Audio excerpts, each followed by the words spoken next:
KLTV sound check, KLTV sound check.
Good morning, everyone. Oh, hang on.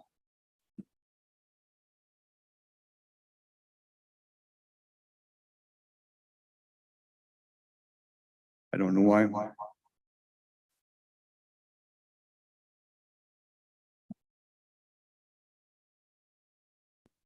It should be.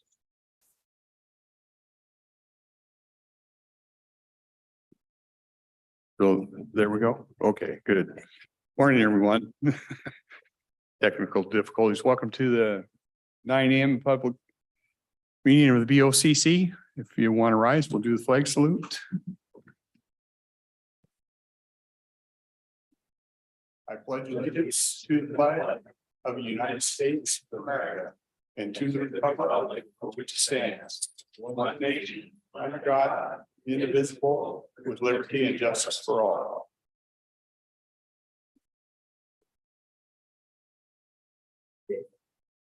We have, before I have Commissioner Mortensen review the minutes for us, we do have it's a special day at 10. We're going to bring up Representative McIntyre and Senator Wilson and possibly Representative Orcutt and just have a conversation, which you're all invited to participate in. And so we'll get through business. And Commissioner Mortensen, would you like to review the minutes? Good morning, everyone. As you might recall, we had a hiatus last week, so the minutes apply to the week before that. And I have reviewed the minutes and I move to approve those minutes. Any questions? Corrections?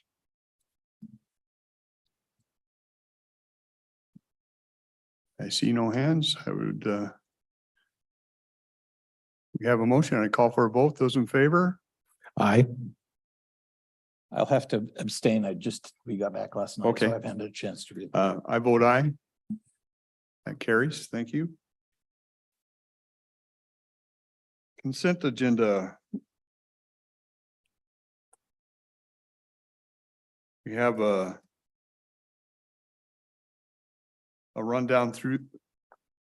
Oh, before they get to the consent agenda, we have a proclamation request from the Wahkiakum Legal Aid. That's a pro bono week, October 22nd, 28th. I think I have a copy of it. I can.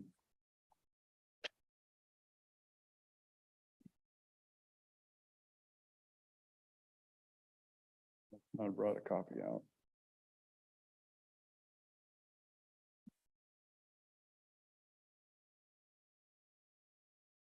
Would you gentlemen like me to read this and then decide what you want to do with it? Okay. In the matter of proclaiming the week of October 22nd to 28th, 2023 is Pro Bono Week. Whereas equal justice is a cornerstone of our democracy, and whereas many residents in Cowlitz and Wahkiakum counties do not have the resources to access the civil justice system, which leads to devastating impacts for low-income residents and weakens our democratic society as a whole. And whereas legal aid programs such as Cowlitz Wahkiakum Legal Aid offering no cost pro bono civil legal services can provide necessary supports for low-income residents of the community to navigate the civil justice system by providing access to legal professionals who can assist them with a variety of civil legal matters, including housing, family law, and elder law. And whereas generous and skilled local attorneys continue to provide hundreds of hours of pro bono services each year to a broad spectrum of the community, including low income and elderly residents, as well as the veteran, Latinx, Native American, and other underserved communities in our area. And whereas the American Bar Association has designated October 22nd to 28th, 2023 as National Pro Bono Week celebration to recognize the valuable pro bono contributions made by lawyers throughout the year and to increase pro bono participation across the country by narrowing injustice. And whereas the Cowlitz Wahkiakum Legal Aid Board seeks to build support for pro bono work and commend the legal profession for upholding its professional responsibility to provide voluntary legal services so that all citizens may receive adequate and appropriate representation and protection in the legal system, regardless of their economic standing. And now, therefore, the Board of Commissioners of Cowlitz County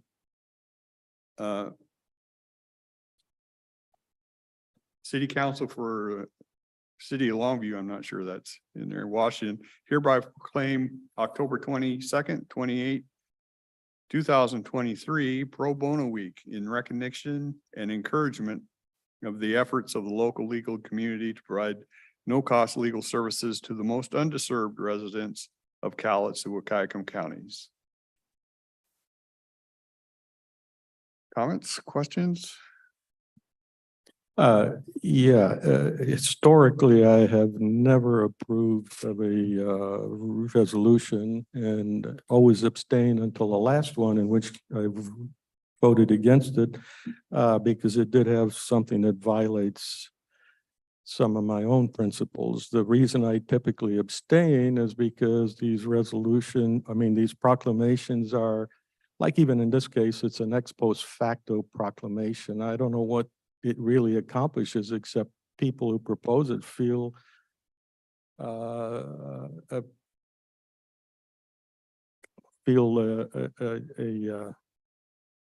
guess a sense of the sanctimonious accomplishment.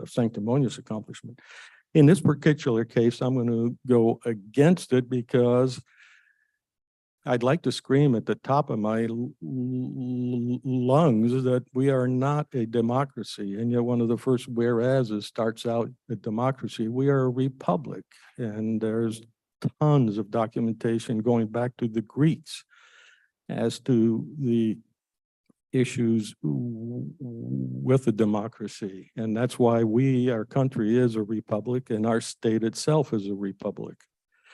So I could go on there. It's got special interest groups in there, and I try very hard to observe a viewpoint that says if a special interest group is called out, there is something strange in there. We ought to be all for one and one for all, not in a divisive way. So anyhow, I just thought I'd let you know, Mr. Chairman, I'll be opposing this motion. Mr. Chairman, one of the things that we said this morning at the beginning of our meeting in the Pledge of Allegiance was liberty and justice for all.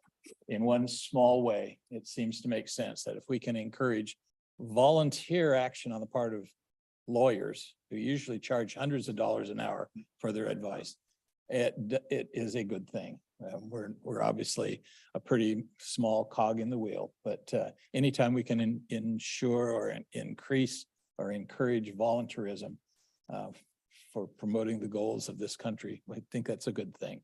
So I will make the motion to approve this proclamation. Okay, go ahead. Rare instance, political views of myself, mission boards. I'm sorry, I didn't hear that. We gotta love technology. As you know, the political views of Commissioner Mortensen and myself are opposed. I was a Democrat and still am after 62 years now. According to the United States Army and the United States government, I'm now a senior citizen. Whoopee.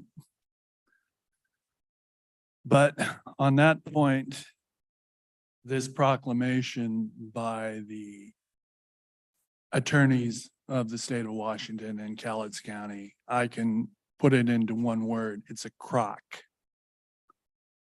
And I can go on your consent agenda, but that's too far. But it was the founding father, Ben Franklin, after they finished the Constitution, he walked out of the Constitution Hall in Philadelphia and a citizen asked him, what kind of government do we have? And you're correct, Commissioner Mortensen, and you should know this, Commissioner Weber, because you were a civics teacher. The reply from Ben Franklin was, it's a republic if we can keep it. And we haven't been doing a very good job, at least in my lifetime. And this resolution, and I agree with Commissioner Mortensen, we're opposing political views. He's correct. Mr. Chairman, I'd like to add, if this resolution, this is a classic conflation of terms. If this resolution were about pro bono and volunteerism, I would not take the stand that I plan to take. So it's just got a bunch of other stuff. And when we review the contracts that we get, we always clean them up.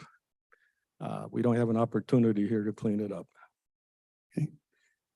Any other comments? Seeing none, we have a motion on the floor. I would call for a vote. Those in favor? Aye. Those opposed? Opposed? I oppose. Motion fails. Consent agenda. We have calls for hearings, two of them on September 19th. One is for comprehensive plan amendment, and it's scheduled for September 19th at 9:45. And then the other one is filing expenditure and revenue estimates, preliminary budgets. It's budget season, so we'll be busy with that. And that's scheduled for September 19th. 2023. Also, we have a notice of hearing for November 28th. 2023 to consider property taxes and assessments for 2024. And then a notice of hearing December 5th, 2023 for the 24-25 budget. So it's a busy few months coming up. If you like budget stuff, you're going to love it. Agreements, bids, awards. We have agreement, amendment to the personal service contract with Day Wireless Systems for radio services and maintenance. The total for 2023-24 is $27,453.59. It's an increase of just under $600.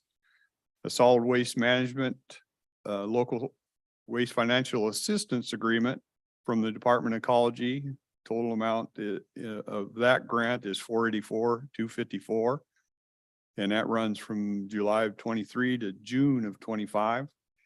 Then we have several 6, 7, 8, 9, 10 are all agreements with real estate. 3 of them are for appraisal services that we may use from time to time. Public Works uses this maximum not to exceed 50,000 on those services.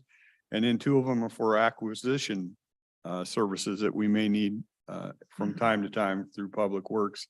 And that's not to exceed of 100,000. We have a completion letter to the Fire Systems West for the replacement fittings for the Cowlitz Event Center in the arena. That contract's been completed. Contract with Oracle Products and Related Services. Total contract, I think this is just a renewal, 3-year renewal, yeah, of what we currently do. 326,946.50. And then we get some federal funds for fire, and we've divided those up to 2 that went through 45-day public hearing.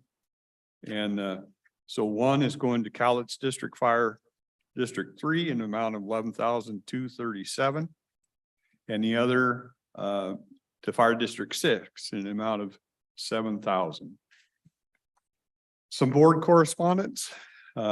It's budget season, so we got another from Dyking District number 3, copy of their preliminary budget. The next 3, B, C, and D, are all through the Federal Energy Regulation Commission letters we routinely get from them, acknowledging work we're doing. And in vouchers in the amount of $2,740,726.92. Questions, comments on the consent agenda? Steve?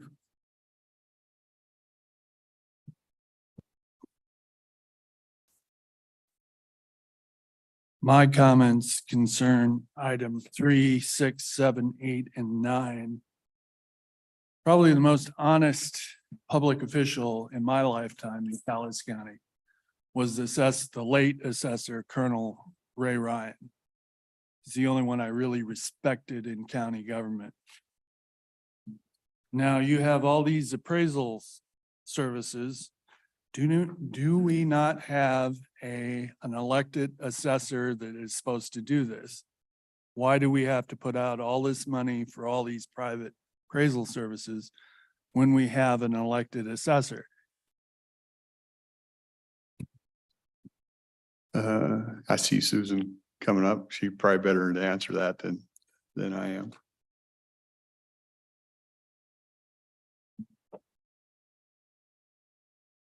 Good morning, Susan Eugenius, County Engineer. So the appraisal services that we are requesting, when we receive federal money, we are required by our WashDOT procedures to have an appraiser, a review appraiser, and then acquisition services. These appraisers have to be on an approved list by WashDOT, and they don't include county appraisers. And they have to be an independent person from Public Works, which is why we set up these contracts. Aren't the assessments in the county assessor's records for these appraisals? So these are independent appraisers that are similar to your, what you do when you're buying a real estate reaction. These are private assessors and are not related to the assessor's office. So I guess the question to change the law, you have two state representatives here today. You have a senator and a representative. So the question is, I guess the commissioners should ask them, can't we change the law and use appraisals that are already in the county records? That would be my suggestion. I will ask that for you. Thank you, Susan. Any other questions, comments? I'd just like to add on those contracts, those are not to exceed and they're, Right. if one of them doesn't do any appraisals, they don't get any money. The idea of an independent appraisal is sort of like apple pie, it seems to me. There's, even if we personally try to sell our property, we never go off of the county assessors as Susan mentioned. I claim there's so many other problems. This one isn't a problem because we get an independent assessment. Let's go with the independent assessment. Can I respond to that? You're supposed to say no, Mr. Chairman. Since the our city. property taxes are based on the county assessor's appraisal, and realtors look at that when they sell a piece of property, you already have an independent appraisal because the assessor is independently elected. And at least the taxpayer has a say in that. These independent appraisal services, we don't have a say in that. Yeah, there's a problem there. I, as a taxpayer, don't care what the county's assessment is when I'm going to sell my property. I want to get 10% above whatever the county assessor puts in. I'm going to get some justification for doing that. In other words, they're just two independent processes. And there was another issue, but it slipped my mind. My apologies. Well, I've had to have independent appraisals in the states. And the people Oh, I were remember. from outside the county that did the independent appraisal, and they didn't know anything about the property here in Cowlitz County. Well, you know, the appraisal for the county occurs on a timetable, and there are many assumptions built in. Those are not necessarily the same assumptions as what is driving the market at the moment. We've recently experienced significant changes in the market in a short amount of time. So I let the market do the driving, not some bureaucrat. Well, you can also buy yourself an appraisal to get the appraisal you want. And if you don't believe me, go through the court records here in Cowlitz County. Well, that's where I would add, we have, It's called fraud. yeah, we have a very clean county. And I cannot say enough good things about the Public Works Department or Susan Eugenius. They don't play around with trying to game the system. So you can take that however you'd like. I can, and I could back mine up with county records.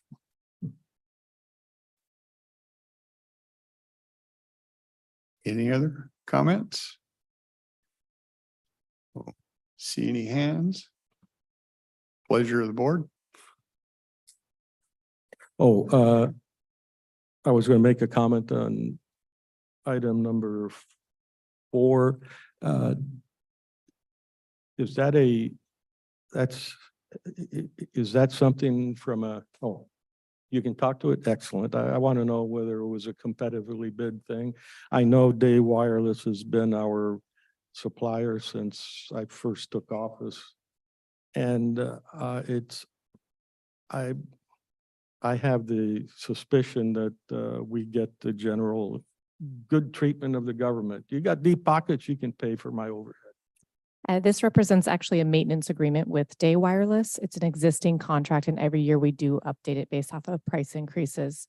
This year, the increase was about $594, and it's over Yeah, 7 but departments. cannot other people do a maintenance contract?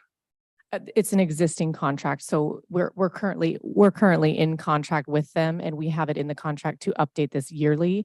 I don't know, but I can find out when the next contract is up for renewal. This is just representative of a price increase per Okay. contract.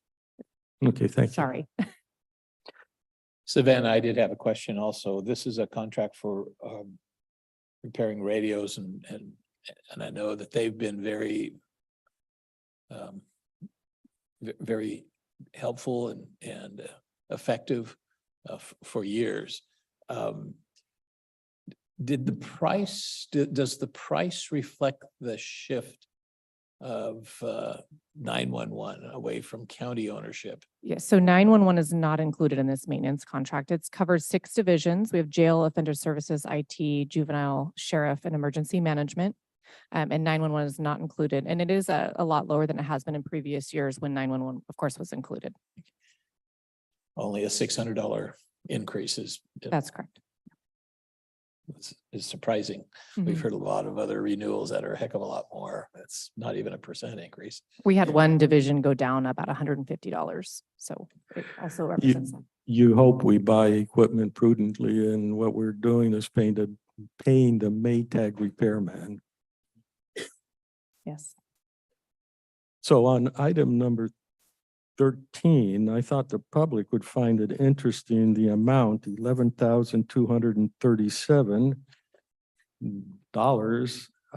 And maybe my colleague Dennis can explain how that magic number comes about. Well, it's actually connected with item 14. You'll notice that the description talks about response on federal agency land. Each year, the Congress passes a law that grants money in lieu of paying property taxes for various services. And however the formula turned out this year, Cowlitz County was awarded $18,237. And District 6 requested $7,000 and District 3 asked for a lot more, but we gave them the balance. So that's how we divided it up between those two. It's just a formula based on the number of acres that that the federal government owns inside Cowlitz County. It's not equal in any way, shape, or form to what they would have paid if they paid property taxes, however. That was my next question for you. Thank you.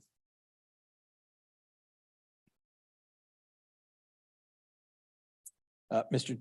Chairman, Mhm. you ready for a motion? I am. I move that we approve today's consent agenda as presented.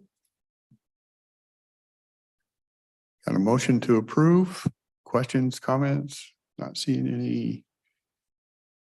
Quick scan. I don't see any hands. I would call for the vote. Those in favor? Aye. Aye. I also vote aye. Consent agenda passes. Thank you. Couple motion items, Public Works.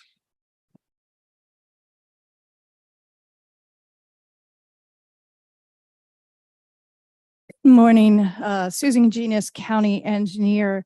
So the first item we have before you is an amendment number 1 to the personal services agreement with RH2 Engineering for the design of the raw water reservoir.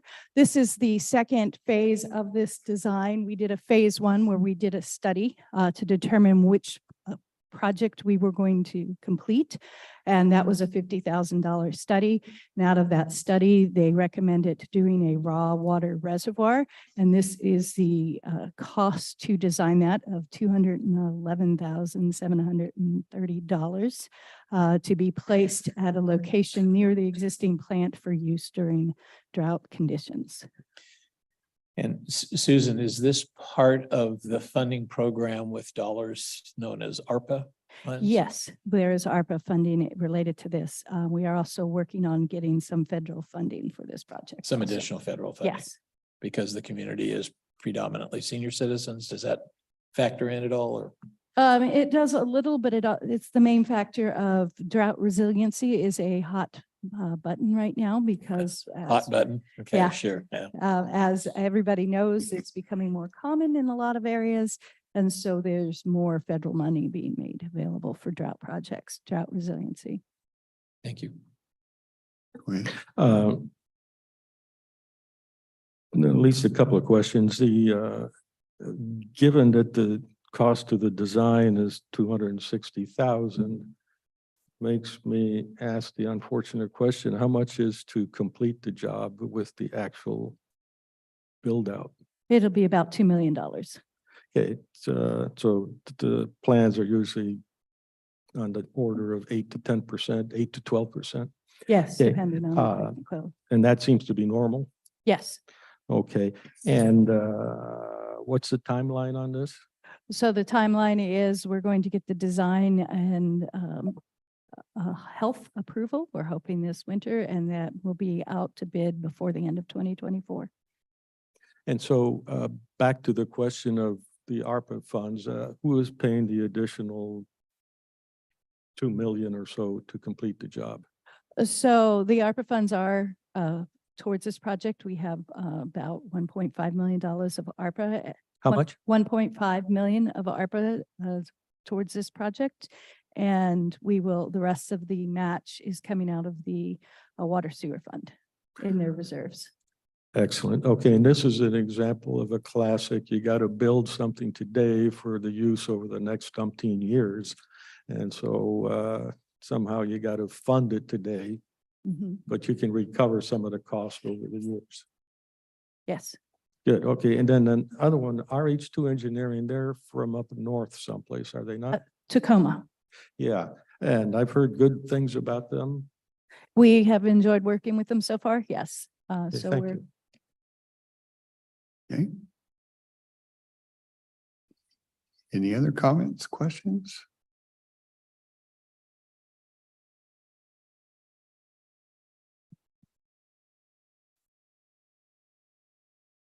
I find it kind of ridiculous and financially irresponsible for this thing to go from $50,000 to $261,730. I think this needs to go back to be rebid and investigated for gouging. I don't care that it's phase 2, 5, 10, or 7, but a $211,000 increase on an original contract is absurd. Commissioners, this needs to be going investigated for gouging and not approved. I don't think you have the full I Full got the picture? full, I got the full phasing of it. I understand it. But it was originally $50,000. Now it's $261,000. No, it needs to go out for rebid and an investigation for the whole project for gouging. No, those are two individual contracts. Did you want to address that? So we went through our consultant services selection process, and it was set up that we would do a phase 1, which would be the study. And then once the study was completed to determine what method we were going to use to provide services, we would then agree to a cost at that time. Because if you went for the plan your study and tried to guess what you would be building, we probably would have received an inflated price because they didn't know what they were building. So they were guessing, or I would have been back here with an amendment anyways, because, well, what we went with was more expensive than what they really thought at the beginning. So that is why we broke it up this way. So essentially, the first 50K was to take a look at the universe of solutions and then try and come up with your best estimate or best assessment of which solution will be within the constraints of the area. Yes. And that's not free. No, Once you do that, you can issue out another contract for the design, and it doesn't have to be to the same individuals either, right? correct. If we had decided to, we could have gone with a different firm.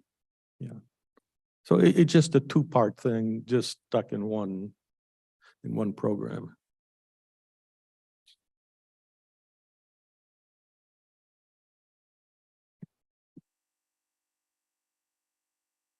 For the benefit of us as kind of an overview of this water system. Sounds like we're spending $2.5 million of some people's money on this. This is a county water system, I presume.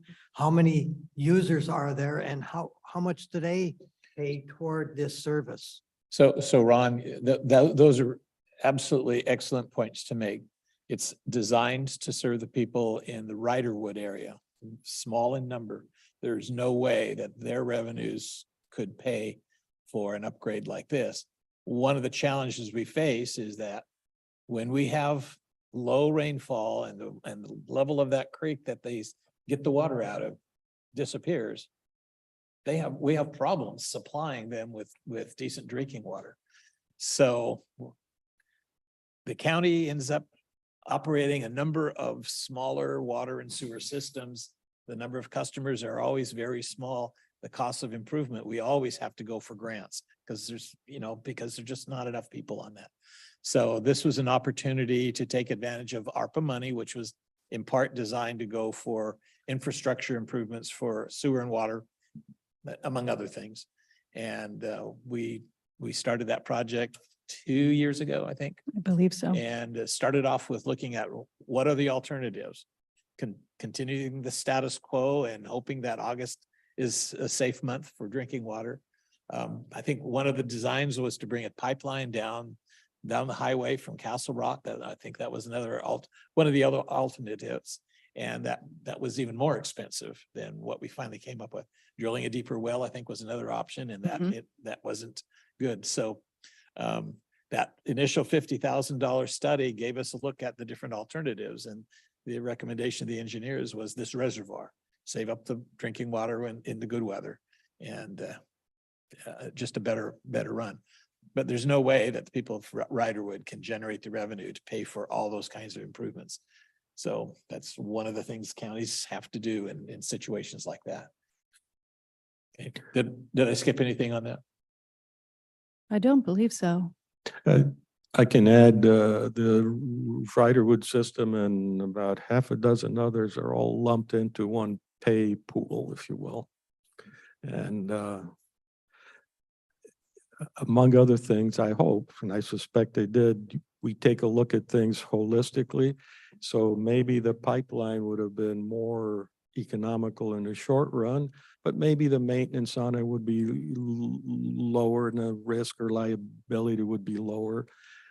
So maybe the cost of the project over 20 years would be less doing the pipeline. I don't think that was the case, but I'm just throwing out that I'm assuming that a full analysis was done that included operation. Yes, they looked at operation and maintenance and the different alternatives. I believe we looked at 6 different alternatives. Another well in the Riderwood area, an alternative source. There were some log ponds on this creek that we looked at. The pipeline from Toledo, a pipeline from Castle Rock, sinking a new well in the out near West Side Highway because the Wyra where Riderwood is, so that's the water resource inventory area. That Wyra is closed for additional water rights, but the Cowlitz is open. But that would have included a well and then pumping it all the way over to Riderwood. Option was looked at, and then different scenarios of reservoirs on site were looked at. Okay, thank you for your overview and our investment in our communities.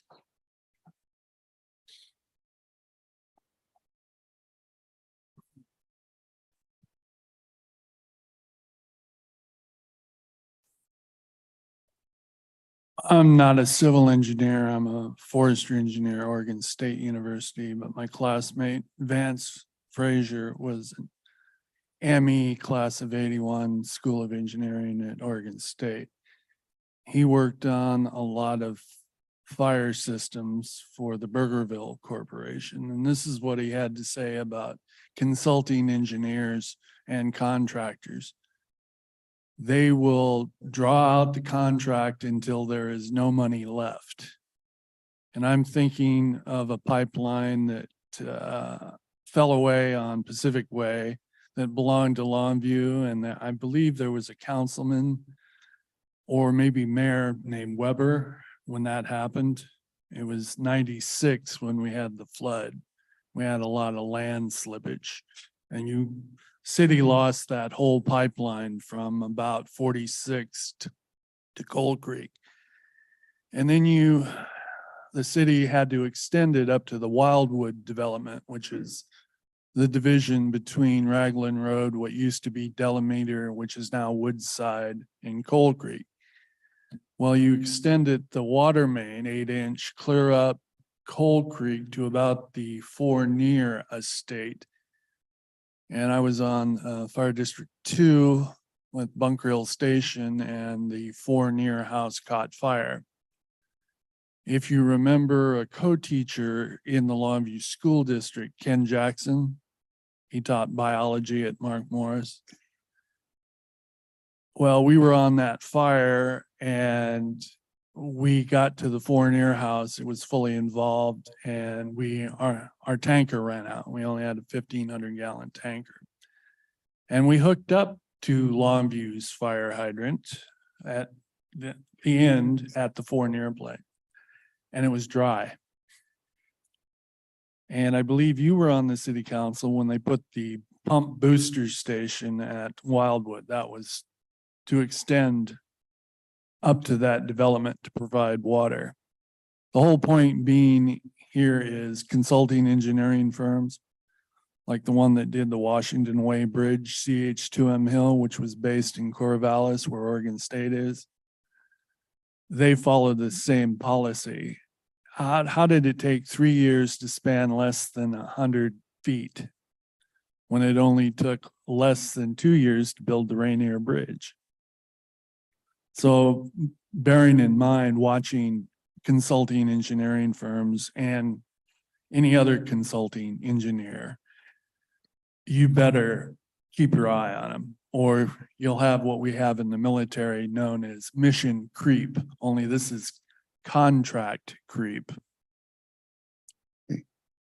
Thank you, Steve. Unfortunately, your facts are wrong. In most of the 90s, I was off of the city council. So that if it was mid-90s, I didn't have anything to do with that. That's I remember the comment though, that you made. How many people any are supposed to pay for this pipeline? any more on this Riderwood project? Mr. Chairman, would you like a motion? Would. I move that we approve the amendment number 1 to the professional services agreement with RH2 Engineering, as has been discussed by staff. Okay, any questions, comments? I see no hands. Call for the vote. Those in favor Aye. Aye. also vote aye. Thank you. Thank you. Number 17.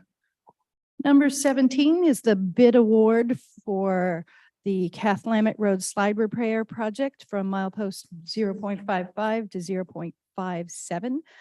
This is a slide that occurred in January of 2022. We are receiving FHWA emergency relief money to do this project. We are stabilizing the road with the rock buttress. It is currently down to 1 lane, and this project will restore 2 lanes. We received 4 bids. The low bidder was Midway Underground LLC. We have reviewed their paperwork. They are a responsible bidder because there is federal highways money. We also went through the process with WashDOT to get their concurrence that they submitted all of their appropriate federal paperwork. So we are ready to go ahead and award this bid to get this contract moving so we can get the work done before the worst of the rains this winter. Okay.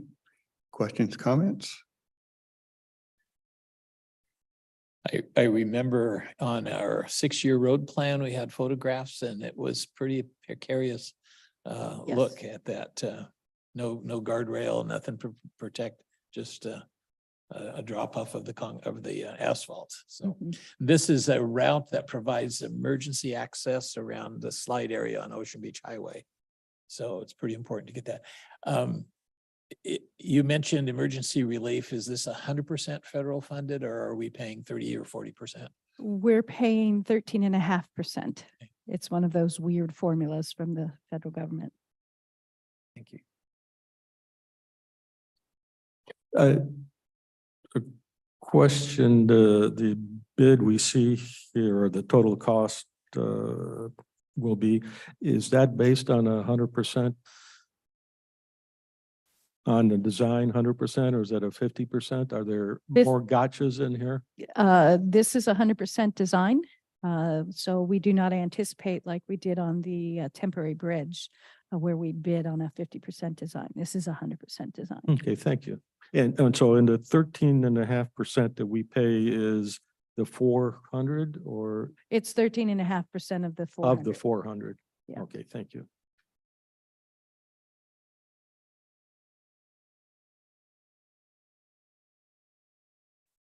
This is just a question. I heard Cathlamet Road. Is what locally known as Hay Mountain? I'm not sure where A Mountain is. This comes off of Oak Point and Mill and goes up and then becomes Cathlamet. Mill Creek, Spruce Creek, Oak Point Road, Robertson Road. So it is Hay Mountain. If that's what you call A Mountain, yes. Yeah. It connects in at Lokelman, right? Pardon? Lokelman, I believe, yes. and the repair is, The buttress, putting rock buttress to restore 2 lanes. so you had landslip. Yes. Okay.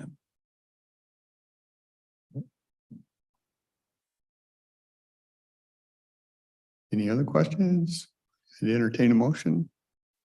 Mr. Chairman, I move that we award Midway Underground LLC the contract for repairing the Cathlamet Road slide as submitted by staff. Okay, comments?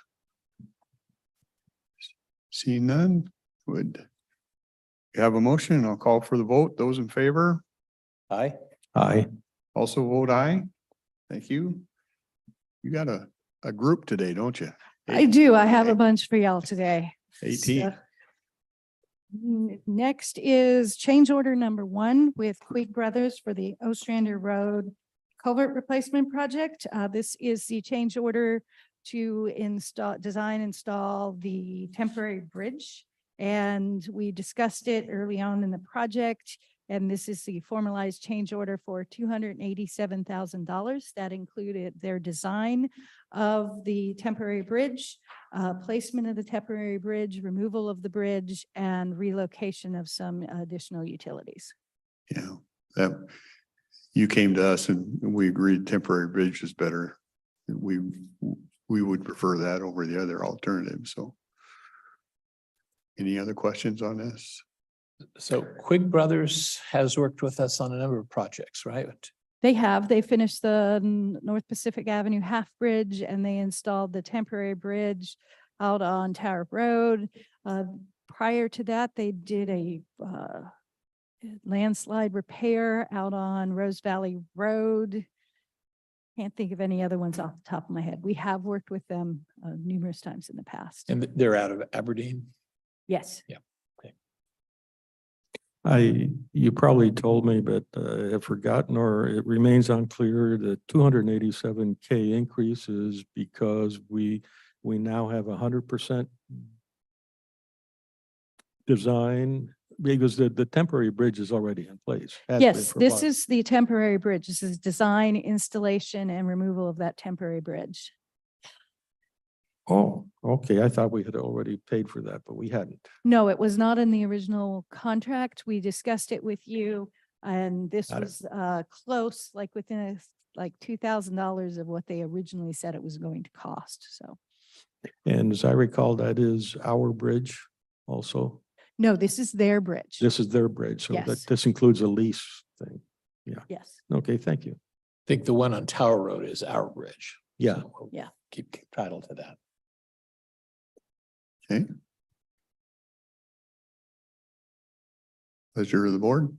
Mr. Chairman, I move that we approve change order number 1 with Quig Brothers for the Ostrander Road culvert replacement, as has been discussed.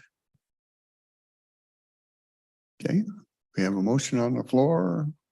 Questions? I see none, see no hands. I would call for a vote. Those in favor Aye. Aye. also vote aye. Thank you. Number 19. number 19 is change order number 2 with Quig Brothers for the same Ostrander Road culvert replacement. This change order is a request from Beacon Hill Water and Sewer District.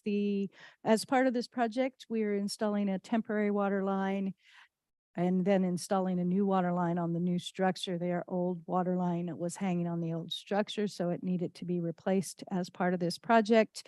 They requested an increase in the size of the temporary water line for the duration of the project. So this change order will increase the contract by $11,590.66. And that is all will be back charged to Beacon Hill. They have reviewed this and approved the amount. So we'll put it in and Beacon Hill will pay us back for it. Correct.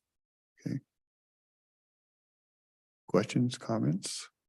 It seems strange that we would increase the size. That would seem something that a priori you would have done the computations and gotten it right. That would seem to have been the case, but I think they misjudged the duration. So they thought, oh, if it's going to be that long, maybe we need to upsize it. I'm not aware of why they decided to change it in the 13th hour. Interesting. Did we do the computation or did? No. Thank you. So this is an interesting connection because this is across the river from Beacon Hill. And this was one of those systems I think the county owned at one time and convinced Beacon Hill to take it over since they operate water systems. And I think they probably anticipate some growth. So I'm not sure if it was the county or for a while, Cowlitz PUD also owned water lines. And I know what they owned got rolled into Beacon Hill. So I'm not 100% of the history of this one, whether it was a county or Cowlitz PUD that became a Beacon Hill line. Okay. Pleasure of the board. Mr. Chairman, I move that we approve change order number 2 to the contract with Quig Brothers, as has been discussed. Okay. We have a motion. Actually, I should note that the well, anyhow, yes, that's the motion. Okay. See no hands, questions? Call for the vote. Those in favor Aye. Aye. also vote aye. Thank you. Thank you, Susan. Office of Financial Management. Okay. We currently have a contract with Phoenix Protective Services Corporation. And for the audience, you are? Oh, I'm sorry. I'm Kathy Funk Baxter, Director of Finance Director. We currently have a contract with Phoenix Protective Services Corporation Solutions. And we're asking, that contract was for the last 12 months. It has expired. And we're asking to amend that contract and extend it until December 31st of this year, which is the next 4 months. And that's because our other contract with Hall of Justice and some various other county facilities, they expire December 31st. So this will get all of our contracts for security services all on the same timeline. So. And that is to extend our contract for the next 4 months with a total price of $38,734. Yeah. And I think you kind of did that a little bit at our request to kind of line those up. Yes, and To- to evaluate all of our services for the next contract, to include all of our locations in one Yeah. contract. Okay. Any questions on this? Sir?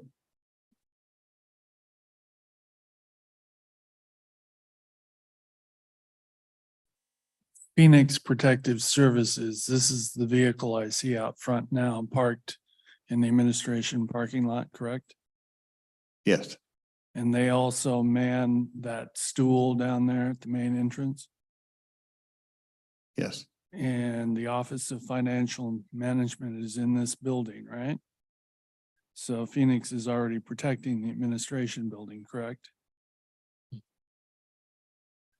So they have the contract and you're bringing all these contracts, so they end on December 31st, including the Hall of Justice, correct? Correct. Are they manning the security posts there as you walk into the lobby, the Hall of Justice? Yes, they do. Now, at the beginning of this year, you already had a contract with Phoenix for, I believe, $514,000. And that didn't include all these buildings at that time?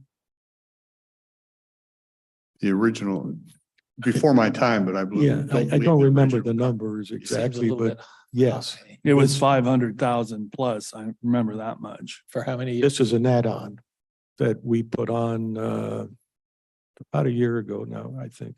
Because when you approved the contract, it didn't include the Hall of Justice That was already under contract. of the 500,000 that you approved at the beginning of 2023, Whatever that amount was. 514,000 No, that contract did include the Hall of Justice. at that time. Yes, Now the add-on is, just for this building for the next 4 months. but you already approved it at the first of the year, $514,000. This actual contract for this building was not in that contract. It was a separate contract. Well, maybe I wasn't there in January then. Yeah, it's two separate contracts. We took deputies. We were using deputy time in the Hall of Justice, and I think the commissioners went with Phoenix Security and put the deputies back on the road. And then we started having issues over here, mainly in the elections area. And so we brought a separate contract with Phoenix to cover this, is what I kind of recall. Okay, any other questions on this? This will continue to have them make the rounds, HHS and the museum in particular. Yes, We're it having problems includes with. the annex, this building, the museum, and the Health and Department Human- of Health. Yeah, And does he still open up the event center or the fairgrounds? That one I don't know. I was trying to get a used confirmation on to, that because it had in there a request to open the gate. Yes. But it wasn't specifically outlined in the contract.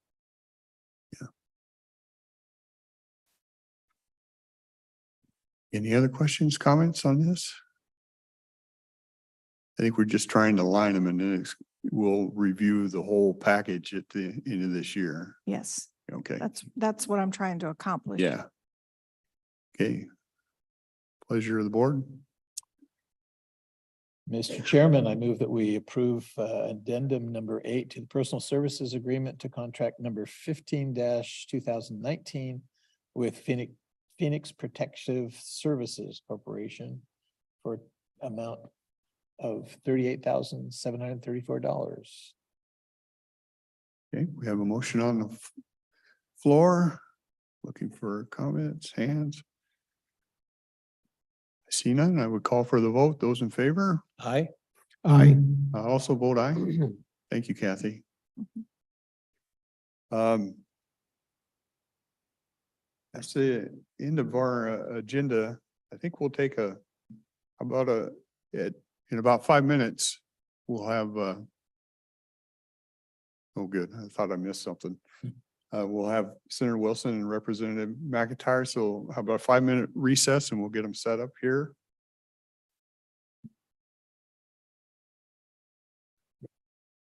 Okay.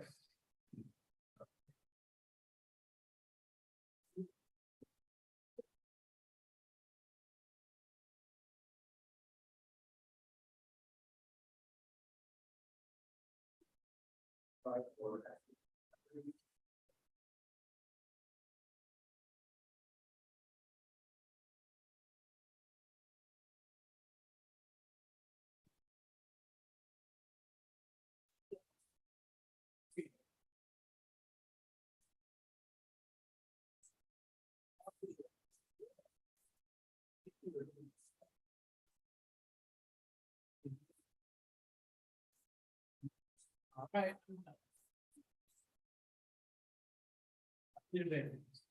Good, how are you? Dennis.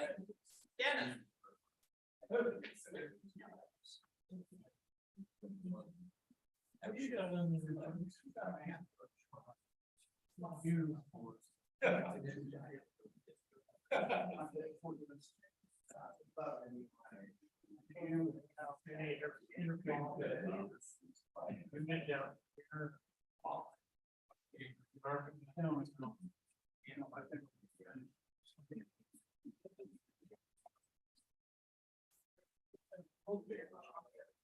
I will be able to.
reconvenes.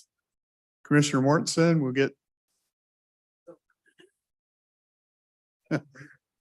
Senator Wilson, we got you a spot. You want up here? Yep, yep, yeah, yeah. We had I asked a while back if we could, and Senator Wilson and Representative McIntyre are gracious enough to agree to come up and visit with us during one of our meetings and just, it's just kind of in my view, it's just kind of an open forum. We have some questions. It's a little bit selfish on my part. Since I've been in this seat, I've come to realize I really need to figure out a way. I have to be better at working with the state because so much of what happens to us comes down from the state. And so I'm looking for insight myself on what I need to do or how I address some of the agencies and whatnot. And so we just wanted to open this up and just have some questions and answers. And I think what I'll start with, I had an opportunity. I was at Woodland Chamber Golf event and I was playing with Representative Orcutt, and one of the comments he made, he talked about being on the committee they are and what that is like being in the minority party versus the majority party and what differences that would make. So I think I'll just open up and let Senator Wilson and Representative McIntyre tell you what they sit on and what would be the difference if they were actually in the majority and what kind of things they could do. Does that make sense? Okay.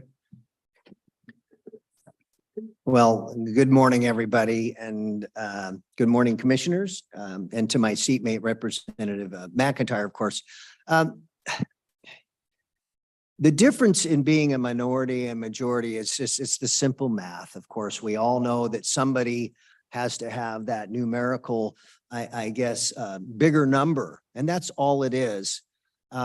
Yet there are some mechanical differences in the Senate, at least, when you're in the majority versus the minority. Of course, a lot of it deals with, well, who are you on status, say for committees? The majority party gets to have the chair. They, in fact, get the gavel. And so why the difference is being in the minority is we don't get to set the agenda per se. And in committees, it is the chair that has the all due encompassing ability to decide or influence if a bill is even going to be heard, which is usually the first step is to get something into committee.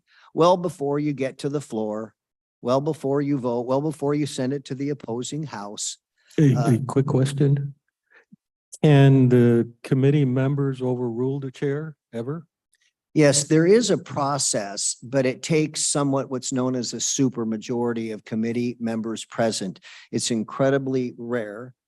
And then again, we have other rules. We have a rule book. I brought it with me. The Senate rule book is 357 pages of how things work. And so if you want to override the chair, there's a process for it. And even if you do, there's other rules. Say you want to get a bill heard and you want to get it heard right now. Even if you could carry that process, Commissioner Mortensen, you still have 7-day rules of notice and whatnot. So the bill wouldn't be heard that same day.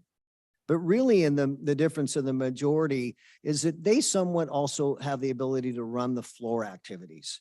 The Senate floor leader, the majority party, of course, really has very much the ability to decide even if a bill is going to be heard, if it even gets to the floor after it's met all the other hurdles. So it really, in some ways, you could think of it like this, it makes the majority more in control of the process. But quite frankly, I want you to know as a minority member, to me, it just simply makes me work harder. It drives me into overdrive because I have to find other routes in order for something to maybe, get in the front stage for everybody to see in the process. But it is a significant difference. But that's the way it is and will be. There will be a deciding factor. being in the minority means you also have to cover yourself more. There's less of us. So we have to represent on more committees. For example, I'm on 4 committees. The average is 2 or 3 for Senate members. So, you know, you double down on the duty and the tides turn. It's not always one-way rule. Unfortunately, I do dream of potentially getting a gavel someday, Mr. President. Thank you. We would love to have you have a gavel. Thank you, Mr. Chairman. Good morning, everybody. My name's Representative Joel McIntyre. Of course, I'm the state representative for the 19th Legislative District, which is the western half of Cowlitz, the western third of Lewis, a little bit of Thurston, all of Pacific, all of Wahkiakum, and the southern third of Grays Harbor County. So if you can picture that in your mind, it's the whole southwest corner of the state. And so it's 6 counties, either in whole or in part. And so there's a lot of county commissioners' names I have to know, and mayors and things of that nature. And where I've been most effective, I think, as a legislator is in having good communication lines with local leadership to be able to pass on the word of what you want. I have the pleasure of serving on 3 committees. Education K-12, dealing with our kids' school and education. Post-secondary education and training, so things like if you want to be a lawyer, a nurse, a dentist, the kinds of trainings that after K-12 or college universities. So education and training of that nature, and capital budget, the budget that builds structures around your district that people like and enjoy. Being in the minority means you have to count your wins a little bit differently. We're often not graded by how successful we are by how many bills we pass, but by how many bills we're able to stop. In Great Britain and other countries, the minority party is always called the opposition. Sounds kind of bad, kind of adversarial. Like, why would you be called the opposition? Well, it's in an adversarial legislature, when someone proposes a bill and they're in the majority, it is expected that the minority party will comb through that, looking for any defect, any weakness, anything at all. And that is one way in which our system is able to be stable and have some kind of accountability, is that if there's going to be a flaw in a bill, I'm going to find it. That's the minority's duty, is to find those flaws, those errors, and bring it to light and either amend them out or find a way to bring the bill down so that it doesn't go forward. Every year, Senator Wilson, help me, was it 950 bills? Was that about right, that were put in last year? Between both. It was something, it was close to 1,000 articles of legislation were put forth. I assure you, not near 1,000 passed. And a lot of that just because there's not enough time to deal with that amount. But many of them didn't get through because of the opposition of the minority party and how we work. And part of that strategy for me was my first 2 years of being in the legislature was not saying anything. I kept my mouth closed almost completely. I spoke just a few times. And that's, people are surprised. They're like, wow, I can't imagine you not speaking. But what I was doing is I was reading the poker table. I was looking at the people in the room who are the chairs, the vice chairs, the movers and shakers of the Capitol. I was learning their names. I was learning where they come from. I was learning their personality types, their strengths, their weaknesses. And then second session in, I was free to talk because I knew how I could work with people to get a positive result and get the best deal that I could for you folks. So I guess I'm still considered kind of new in that I'm still in my second session, but I have thoroughly enjoyed being able to go to Olympia in this last session, being that the first one was all digital. They kicked us out and fenced up the place so no one could go in. But in this last session, they allowed us to come back face to face. Is a much better way to do business. It's the way that I enjoy. And I just enjoyed doing good work, but I'm sure you have concerns and questions, so I'll turn it back to the chair. I'll start off with a question, a couple, and of course my colleagues can kick in at any time, and of course the audience can too. What do you guys see that worries you that might be coming up there in and how can we best be involved as a board of commissioners to help with that? I don't know if it's worried, but you always have to look in the future, like what's coming next? Or what are we going to deal with next? And everything to me must be, I guess, in a perspective of prioritization. And it is ironic. I do get concerned at times because of our priority. Government's purpose, its place. What are we here for? And we know we have a number of issues that are, they're priorities to our district, like the economy, housing, addiction. We have a number of issues. And what worries me, Mr. President, is when we start getting what I call sideways. When we don't focus on going after the Captain Obvious type problems. For example, housing.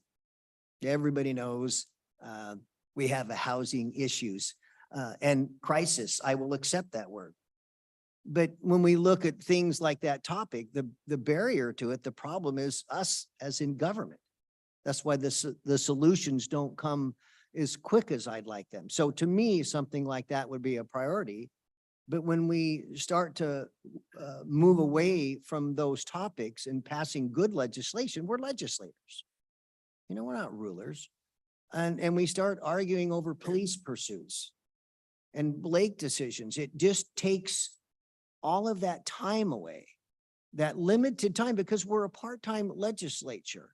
So we only get so much time to be in session to pass legislation. So it's really about time management. So I'm always worried about, well, where are we going to come next year? And a lot of the focus has been somewhat social.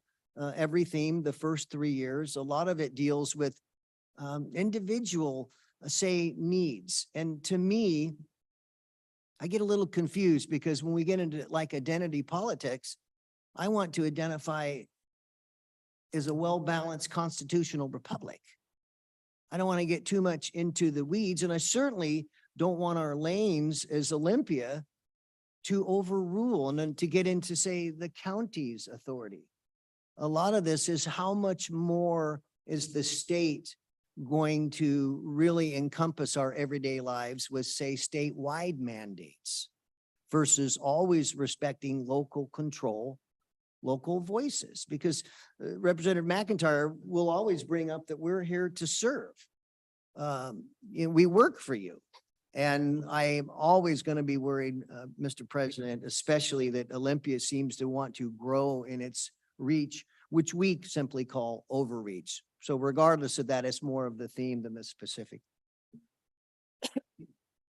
One of the things that you will see coming forward more than it has is draconian environmental policies. If you think it's bad now, just hang on. It's about to get worse. We're right now tied with California for the highest gas prices in the nation, and those prices will go up. They will go up because if I wanted to control your life, and I got out my notepad and started thinking, how could I control everybody's lives? The best way I could do it is through environmental policy, because no matter what behavior you exhibit that I want to disrupt or have some say over, I can link it to something environmental.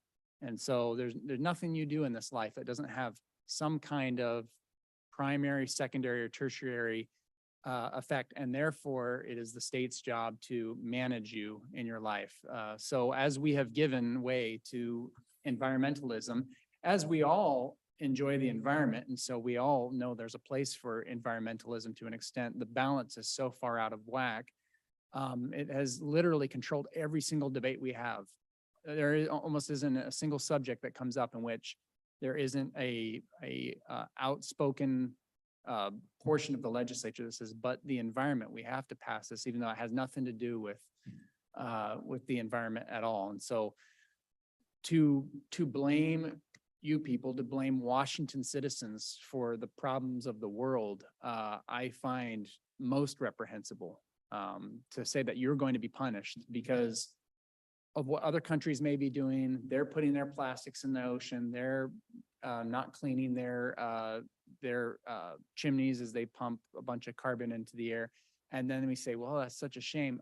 Looks like your gas just went up 50 more cents. Congratulations.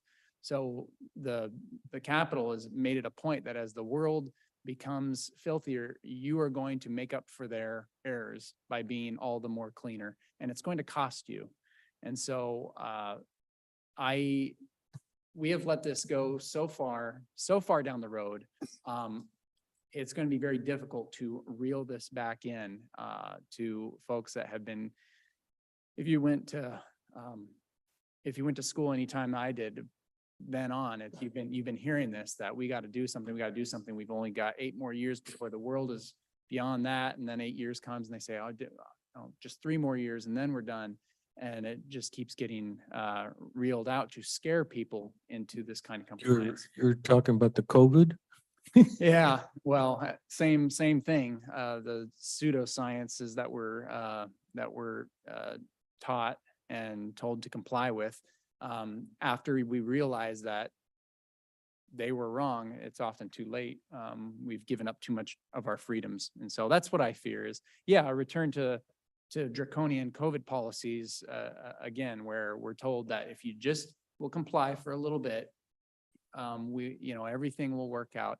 And they press on your good graces that it's just a small thing. If you just do this little thing, the world will be a better place. And then if you'll just do that, and then you get to the point where you didn't think you'd be, where it's like, take the shot or get fired. And we're like, I didn't see this coming. I thought it was just, stay indoors for a couple weeks and let it mellow out. No.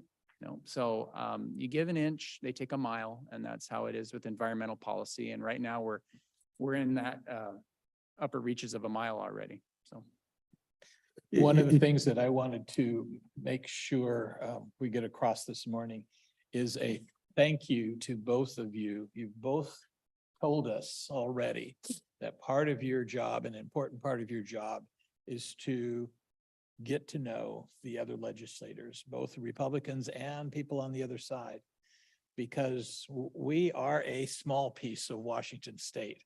What is important to us is kind of irrelevant to a lot of other people.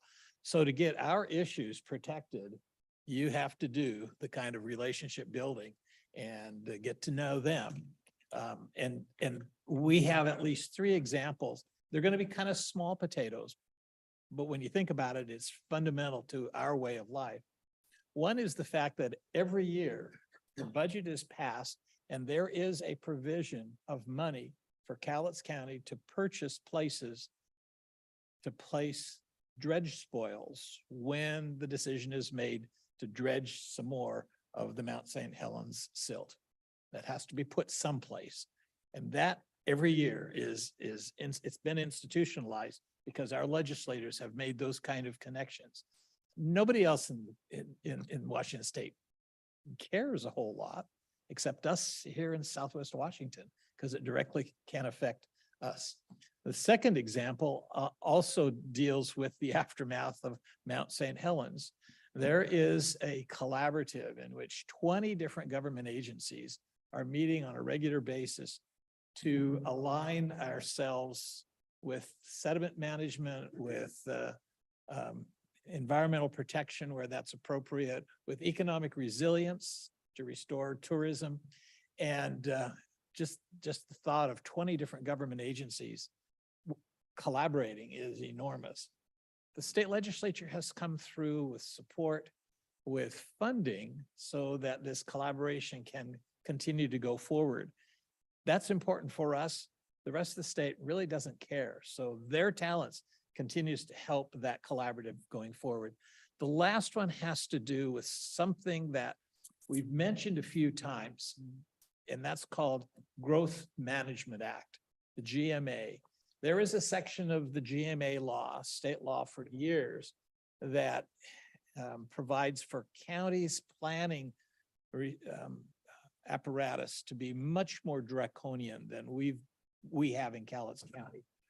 And that is because several years ago, a previous local legislator was able to get put into the law that the most strict regulations under GMA don't apply to counties who grow less than 17% per census. So that's a 1.7% growth rate a year. And we've been able to escape these more draconian fiats that Commissioner, that Councilmember Commissioner Representative McIntyre was talking about. Because our growth has only been 1.4%. And again, little things that make a huge difference to Cowlitz County is possible because we have legislators who understand that you got to work with everybody and try to put together what's important for Cowlitz County first, and the other issues will fall into play. So thank you. They do a good job of listening and working. Their names are on bills, supporting bills, and they understand how that process works. So again, thank you. Glad to have the opportunity, just in case it gets confusing to people. I have great esteem for Joel McIntyre and Jeff Wilson. I count on them to help us figure out what we're going to do about an insane system. Because what we have is a broken system. All the platitudes aside, all the history lessons don't really address the problem that as days go by, things get worse and worse. Representative McIntyre mentioned COVID just a couple of weeks and so forth. And yeah, we went through that litany. What government seems to fail is understanding that you cannot fix everything. In fact, it's almost invariable that the cure is worse than the disease. So I would rather that instead of having fielded 950 proposals, if you will, that they had changed those as opposed to new. It's 950 proposals to eliminate 1,500 other things that had occurred in the past. We're in a lot of trouble because we get involved with emotional issues. Commissioner Weber mentioned the collaborative. And that reminds me of how the big boys get together in a room and they shake each other's hand. We pat each other on the back.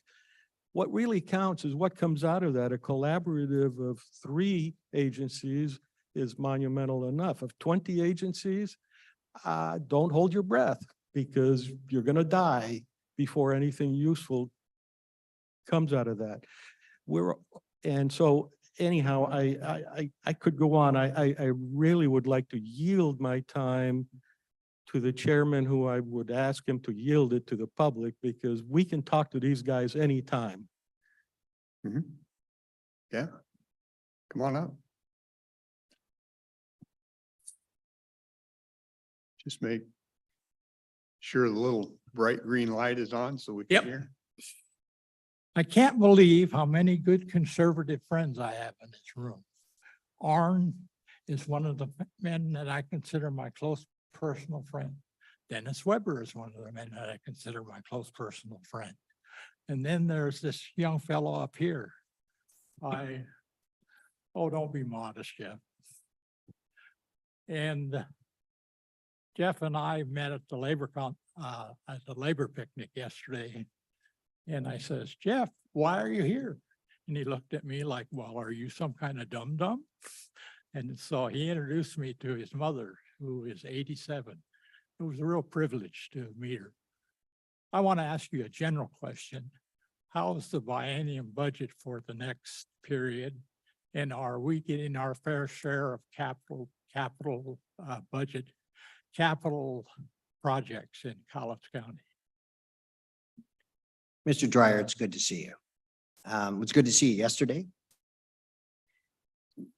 How we do the biennium budget, or with the health of it, if I were to give it a score right now, I would say we're in very good health. Revenue projections are remaining, I don't want to use the word rewarding. There's a lot of revenue available. And although there's some caution that revenue growth may slow down, but last year we approved a $70 billion operating budget. And we have these huge budgets because the revenue continues to come in. Really, there's some debate as to why we have so much revenue and so much money coming in. There's some discussion, Richard, on the Climate Commitment Act and like the carbon auctions, which has yielded close to $1 billion now in money to come into the state to spend. I caution people that the good times of lots of money can never last forever. So what we do to get money and capital money specifically when times are good, and they have been, is that in the Senate, we're allocated usually somewhat of a budget item.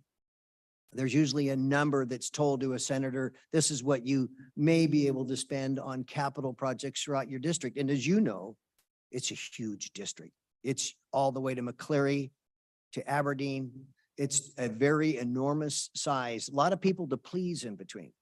But then on top of that, with budget writing, we're able to get more funds. And we were very successful in the closest area here in Kelso, for example. We got a roof that's coming in on the train station. These are very important local capital projects. I was thrilled with the amount of funding that the 19th district got. I wish it's more, and that's what we constantly lobby for, because we want it to be fair. We don't want to have another district end up getting more than us. And at that time, there's where we have to jump up and down and say, we need to share the economic success or availability to everybody. But with us, I have to do it on a 6-county-wide basis. It's not always about Cowlitz County. We've got PL, for example, a little city. We had to get them a water line. That's $700,000. But I'm here to tell you that things will continue to be what I say healthy budgets. The problem is what are we going to spend it on? That's usually the biggest debate. Where's your priority? Do you want electric ferries, for example? Do you want 2 electric ferries that cost $1 billion? Or could you take that $1 billion? How much housing could you create? And so what you do is, that's probably the biggest challenge is when you get X amount of dollars, how are you going to spend it? And I'm pleased that we've been successful for the 19th on capital projects. I'd like to see more money come in though. So I always want more, Richard. So just quick question on that, Jeff, you don't want to raise taxes. You don't want to bring more money in. True? That's not what you meant to say. No, I would not say that. We do not need to tax at this time and place, because the time and place is, come on, friends and neighbors, we're just healing and reeling in from a pandemic. That's a big enough hardship. And then on top of that, we have 40-year high inflationary rates. So your dollar, Ron, your dollar, it's not worth $1 anymore. It's worth 70 cents.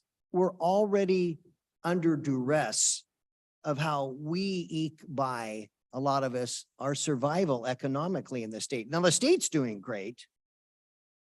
So not only do I look at taxes or fee increases and scour at those, because I believe in the times of good and plenty, why aren't we looking back and relieving the pressures like on seniors, exemptions for property tax?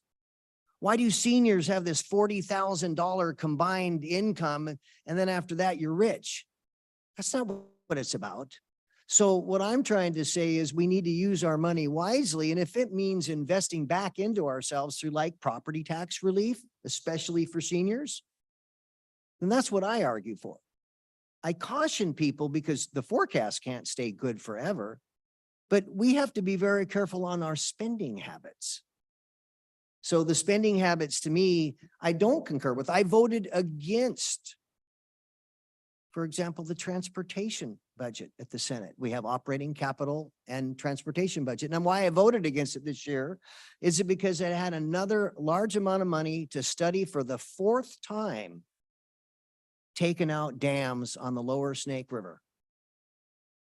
And there were some good things in the package, but sooner or later we have to take a stand and let's move forward rather than beat us over the head with tearing out the dams. Why aren't we transitioning our power instead of you mandating us? So I'd like to see some relief back on how much generous the revenue is right now.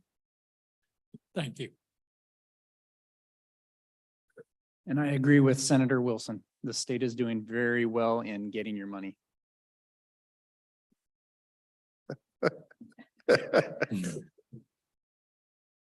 So that's the positive end. It's coming in. The negative end, it's all coming out of our pockets one way or another. And so we don't get the choice to spend it. You guys get the choice to spend it for us. And hopefully we can help you make those decisions. So an example on that right now is the 50 cent a gallon Inslee steel in gasoline tax that we're all paying. And I just got back from Eastern Washington and it has hit across the state. Everybody is spending that extra 50 cents or more per gallon for everything they put into their automobile. So that's not a solution to anything. That's just putting more money into some slush fund that we don't get a choice on how it's spent. So anyway, the answer is not more money. The answer is deciding on what the real charter is of the state and federal governments and county governments and fulfilling that charter. Thank you. Ron, just real quick on that, and the gas prices are up. The problem with the gas prices is it's become a political blame game. A lot of people in government will say it's the oil companies, the pipeline, it's their fault. No, it's not. In 2021, the Senate and the House, we passed the Climate Commitment Act, and that really evolved forward to later on where Ecology would set up this scheme to sell carbon credits to just certain polluters. And that income would be a revenue stream for the state of Washington. And it was ironic because only petroleum were targeted to raise that money, that tax, that fee. But we didn't do airlines. You know, the big things that fly in the sky that have a bigger carbon footprint than anything in this state, they were exempt. And supposedly our farmers, the agricultural communities, and Westport, Washington, the #1 leading fish landing in the state comes in our district. Westport, little teeny Westport brings in fish. They were supposed to be exempt, the fuel that went into those boats, but they weren't. They're still being taxed. So we've raised a lot of money and we have not any data yet, Ron. We have not reduced 1 metric ton of carbon as a result of the Climate Commitment Act's carbon auction. And these carbon auctions are the reason why your gas price is the way it is. Whether we're #2 or #1 or 3, it doesn't matter. I was in Idaho and just got back 2 days ago. It was $4.09 per gallon. The difference is us. So again, although we're in the minority, the Climate Commitment Act is currently in to stay. So what do we do with this money? I'll offer up right now with these $1 billion. Anybody in this room ever go to Oregon from Cowlitz County? You'll be crossing a 94-year-old bridge called the Lewis and Clark Bridge. This is, I could be very supportive of this if I could get a check to say, we're going to get that bridge fixed. So again, now that we have the money, it's called, what are we going to spend it on? Spend wisely. Just my thoughts on that. Whenever I look at the policies of the state and how the state runs, I try to reduce it down to the behavior of a single individual. And if you were to have let's say a relative, they have a job, they make money, they spend money, and they could show you their budget and it would look just like a state budget, money in, money out. But you can tell a lot about the behavior of somebody based on what they're purchasing and what their outlook is for the future. If you had a relative who was getting promoted like clockwork every year, they were getting 10% more at their job. And so now they're making $150,000 a year, but then they buy a $1.3 million yacht. And you say, what are you doing? And they say, well, I've looked at my chart and at this rate, I'll be able to pay the yacht off in 10 years. As if they are going to continue to get promoted every year, as if they're always going to count on that 10% increase. And it's not a wise way to live. It's not a wise way to do business. And one of the problems with our state is that we have that mindset. It's like, no, we're going to continue to grow. And so we're not taking this extra money that we have and putting it into a rainy day fund for disasters. We're not putting it into infrastructure and for things of investment. We're putting it into liabilities. We're putting it into things that we're making Frankenstein monsters that cost tremendous amounts of money. And they say, but that's okay because see the chart, see the graph, how it goes up. We're going to be able to pay for that in the future as if they're guaranteed to get that. And that's the danger. And so if I had a relative who was living that kind of life, I'd say, you dope. It's not always going to be like that. And so I say the same thing about our state sometimes.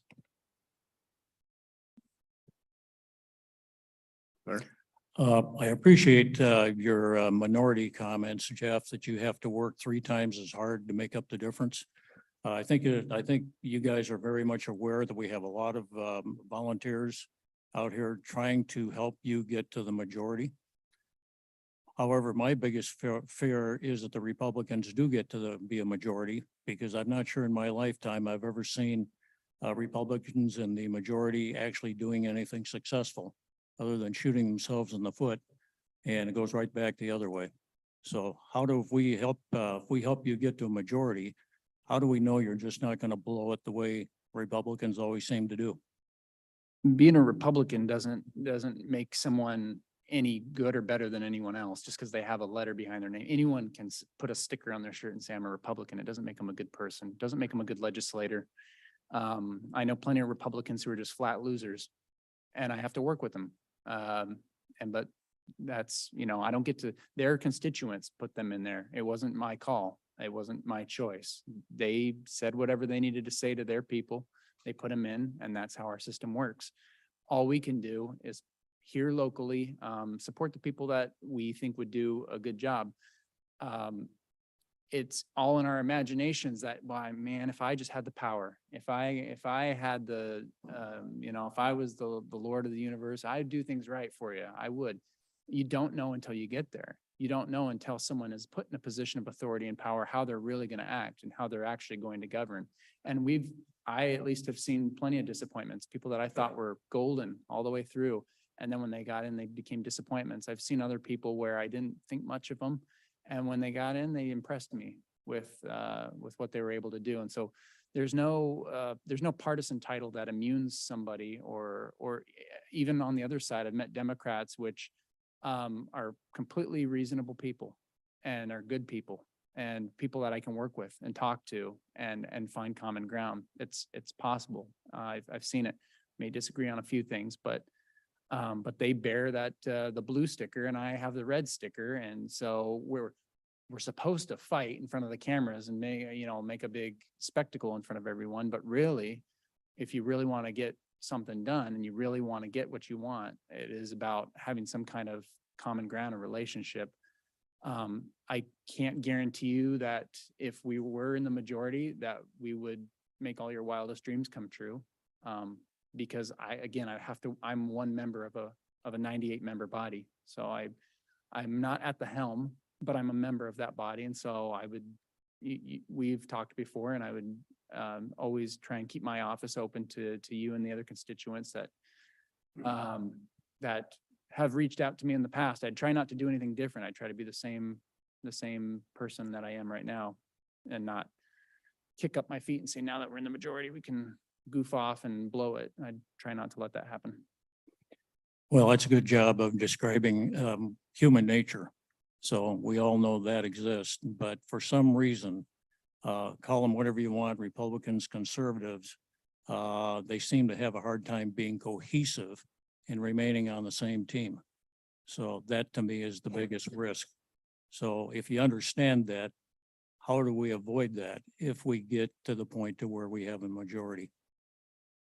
Larry, I gotta tell you, for me, the challenges of what I do for the district my biggest attitude is remain more positive than not.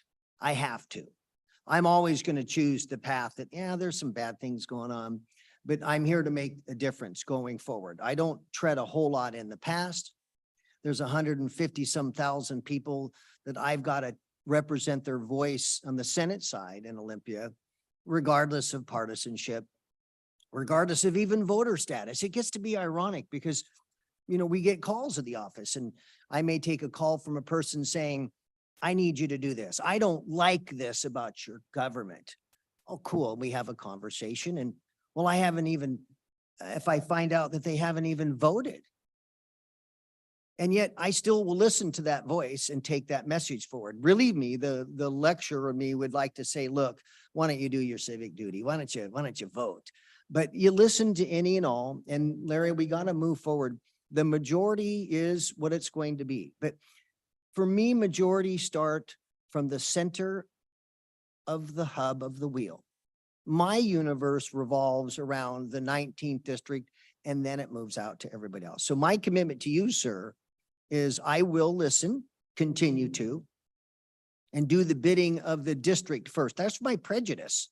Sure, I'm concerned about statewide, but the first step I take every day when I get into my legislative duties is for us first, this district first.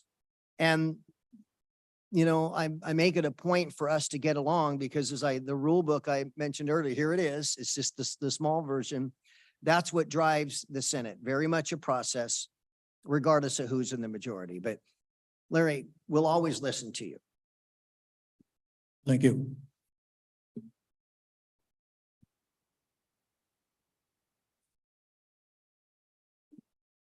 Talking about when Larry was bidding you guys the majority, I have a couple concerns. One is if we get you guys the majority in both houses, when is the common sense going to come into play for you guys to take a step back, follow not only the state constitution laws, but say enough of these passing laws that hurt the law-abiding citizens and let the criminals get away with whatever. My other concern is that last week I walked a 4-block area with my dog. I got one of those little things and picked up almost 1,300 cigarette butts. And you talk about environmentalists, you talk about this and that. When is it going to come to a point where if you get the majority, say enough of this? I mean, I know there are cigarette smokers and they're going to that, but it needs to be banned. It needs to be said, you can't import them, you can't distribute them, you can't sell them because those things are in the environment and they don't break down. And the second thing is, I'm not a tree hugger, I'm just a concerned person as I get older, that when I was in my business class, there was a gentleman that did a educational or teaching video of his company that makes environmentally friendly plastics. He sat there and took a 6-pack ring, took one of the rings and ate it because it was a biodegradable plastic. When are we going to start saying enough to these big corporations like Pepsi and Coke and whatever and say, hey, if you want to do business in the state of Washington, you have to use these biodegradable plastics because it's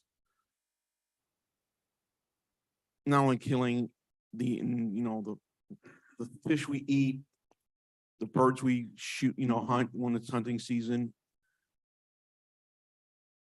but there are 7 main island size garbage islands in the oceans, go from top to bottom in garbage with plastic and all that other stuff.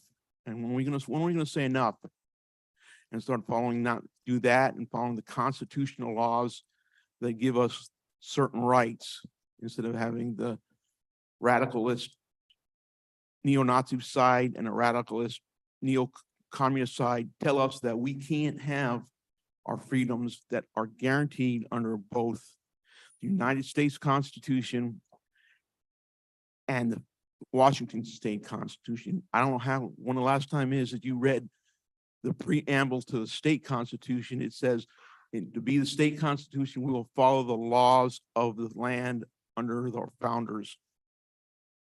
And they don't, not, you guys are not so much fighting, but sitting there saying, stop taking the emotional part of it out. I know there are mass shootings and we're all sick of hearing it and we're all sick of seeing it. But you guys here in our state and our county are going after the wrong people. You're going after the legal gun owners that are responsible. And instead of saying to the traveling gun shows and doing more to say that if you give a minor or a person a gun, let them steal a gun, let them purchase a gun, that has not had a more depth investigation of their mental stability, get them, or these people that make bump stops that make these, that are now outlawed, turning them into fully automatic weapons. When are we going to stop, take a step back and stop doing stuff like that and say enough is enough and restore not our First Amendment constitutional rights, both state and federal, our Second Amendment rights, federal, and line 20, section 24 that goes along with that, that says we have the right to do this. We have the right to say, if you're a son of a bitch, you're a son of a bitch without worrying about getting A, beat up, C, shot, sued. Because under these first two amendments that are being stomped on statewide, nationwide, it's a shame. We get you the majority, you need to say enough and reverse I-1240, I-1163, and I don't remember what the magazine law is, and write responsible laws holding people that do not allow or not supposed to or purchase to give somebody that doesn't have a gun and say, look, if you're going to do this and you do this stupid shit, excuse my French, ladies, is to go to jail, go directly to jail. You do not deserve a trial. You do not deserve civil liberties. And you have to be able to sit on death row because it's ridiculous that cops in other parts of the country, 7 of them, 8 of them, 9 of them beat up killed a kid, 25-year-old father that wasn't doing anything wrong, or pulling guns on people with cars that they just bought and they have stickers in them saying you don't have it. We need to stop punishing law-abiding citizens, God-fearing or not, and go after the people that are doing this stuff with no, gee, you have civil liberties. Somebody shoots somebody to death on a mass shooting or even a shooting or a stabbing or whatever, drug dealing, does not deserve civil liberties. And they need to go to jail, directly to jail and death row, period. You're covering a lot of territory. Why I don't we understand give him that. a chance to respond here? Yeah, and I'll be brief on this. You did cover. a lot of territory. Before you do that, may I ask the chairman for permission to address? Yeah. I try and take a look at things on a very high level. And if I were these two gentlemen listening to you, I'd be confused as all hell. On the one hand, you want the Constitution, but on the other hand, you want to ban this, you want to ban that. You Ban tell this, us how I want live. to say, You want to ban cigarettes? yeah, how come they're not going after This is not a cigarettes? People and discussion drinking with people. This is not a discussion with you, just to say, in your shoes, I'd be terribly confused. So I just thought I'd lend that statement before you proceed, because this is classic of the citizens want what they want. They demand what they want. They cite the Constitution for what they don't want, but do not accept the consequence of the theory or the liberty that the Constitution offers you. Thank you. And thank you, Commissioner Mortensen. And I'd like to just real quick address you. You did cover a lot of ground as we previously discussed, but as a legislator, you know, my purpose is to stop legislation, write legislation. There's 4 branches in our government, and you mentioned the preamble. It's in this book. as well as the federal constitution. But no matter what laws that we do, we're a country of laws. The one thing, there's a common denominator that your common sense makes sense about. Legislators can't legislate behavior. You know, whether a cigarette smoker takes that cigarette and throws it on the ground versus in the trash can that's right there, or guns, as you mentioned. Somebody has to get control of that gun and use it improperly in order to create that crime. We're really focused on really how we act and our behavior as people in civilized society. The legislature can't fix that. And I avoid that because I will concur that one of my preambles to doing any form of what I do in Olympia is I need to understand, is it constitutional or not? And that's the one thing the Constitution didn't really cover all that well, but the Pledge of Allegiance does, for example. One nation under God, individual, and we know this. That's what I seek, that is hard for me to do as a senator, because I would like to, how would I write a law saying, you're going to act nice today? You're going to get along. You're going to be positive to society. You're going to do something good. You're not going to do bad behavior. And that's something that we're struggling with because we're dealing it down into that level. And I want you to know, sir, I agree with what you're saying, but I think that the common denominator there is just how we act as people. We know that it's wrong to point a gun at another human being unless your life or liberty for defending this country is at stake. Other than that, you don't have that right. So it's, to me, it's just really about behavior is the way I would do it. Sir, you mentioned, when can we get back to common sense? You'll hear me saying that often, like, we should get back to common sense. What makes our job difficult is that people don't agree on what constitutes common sense. You spoke about 10 different issues-ish. If I asked you to give a proposal for each issue that you brought up, a proposal for a law, and then I said, folks in this room, we're going to vote on these things, you'd find you're in the minority on some of them. People don't agree with you. And some of the things you brought up, people do agree with you.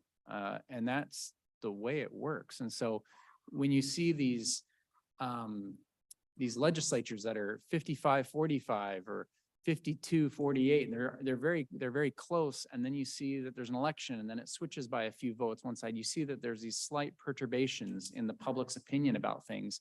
You can't just look at the public and say, folks, there's plastic in the ocean, we should ban it. And everyone goes, oh, good idea, let's do that.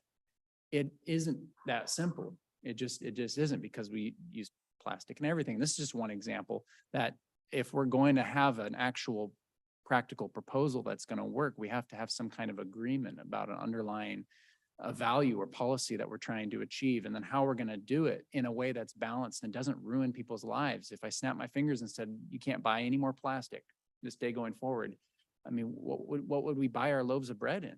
What would we drive? How would we do anything that we do? And so these are just, I'm not necessarily looking for all the answers in this venue. I'm just saying that this is the difficulty of what being a legislator is that you're one of 150,000 people in our district, and everyone is passionate about their views and believes that their views are common sense. And why can't everyone see it my way?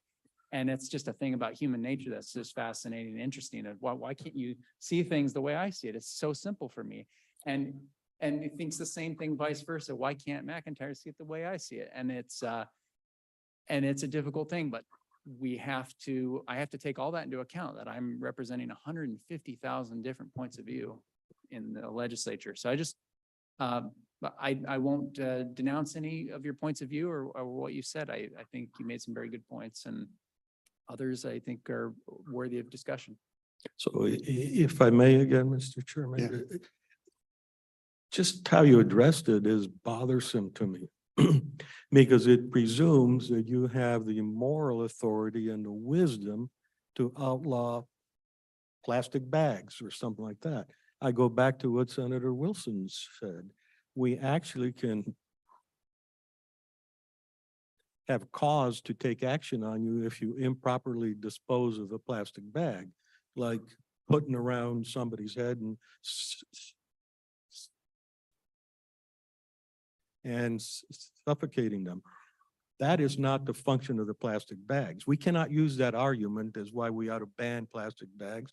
We need to look fundamentally at all the arguments as to what gives us the moral authority. And as long as we don't address it at that level, we're going to have constantly people asking for things my way. No, not his way, my way. And you'll never have a nation ever again. I mean, this country was founded on leave me alone. Yeah, if I didn't make it clear, that's a big part of what I'm trying to say is that it isn't so easy as flipping a switch. I'm just saying, oh, you want it banned? Okay, good. Can we get it? I vote on this? Let's ban it. It's not that easy. You really have to dig deep into the roots of philosophy in our Constitution and what we are actually allowed to do and not allowed to do. And sometimes I hate smoking.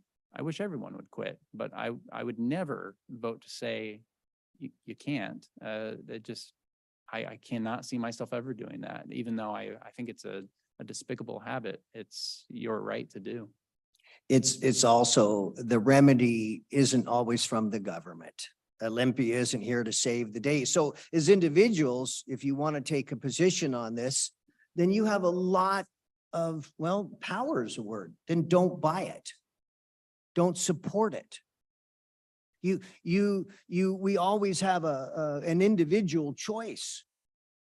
And that is what I respect the most. That's I have to respect your common sense, but if we can't legislate everything in reality, I always defer back to you, whether it's called grassroots or individual rights, exercise them. And, so it's not that we're a country of laws that's to bind you as individuals. Absolutely not. I encourage you to express yourself and to live your life accordingly. Well, then I suggest that Representative McIntyre and Senator Wilson, that you decide whether you have to leave today, tomorrow, or next week. Take some time, walk the downtown area, starting with First, all the way to Fifth, all the way to where it turns into Hazel, and just walk the streets and see. I'm not saying you shouldn't buy plastic. I'm saying there are ways to make it biodegradable and edible, where if you throw it on the ground, you don't throw it in the trash. There's a company in New Zealand that makes biodegradable plastic. So why can't we sit there and say, hey, you want to use plastic, make it biodegradable? Not say you can't recycle. And the recycling parts here in this county says we can't recycle the bottle caps. We can't recycle bottles with anything in it. Sure they can. It's called washing it out. Okay, we're gonna move on to, we got other questions. It's a deep subject to you. I would suggest you contact them and work it out.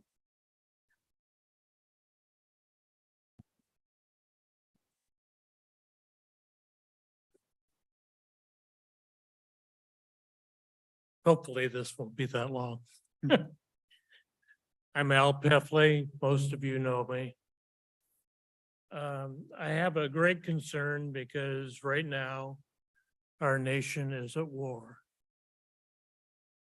It's a war from various incidents that have occurred, like COVID, like the tear down of the economy. And so while some of those things can't be revised now, hopefully we learn from the last events and what we're going through right now. The climate change hoax, the result of higher energy costs, the destruction of dams proposals, all of that is interrelated. What we have in our county here is an emergency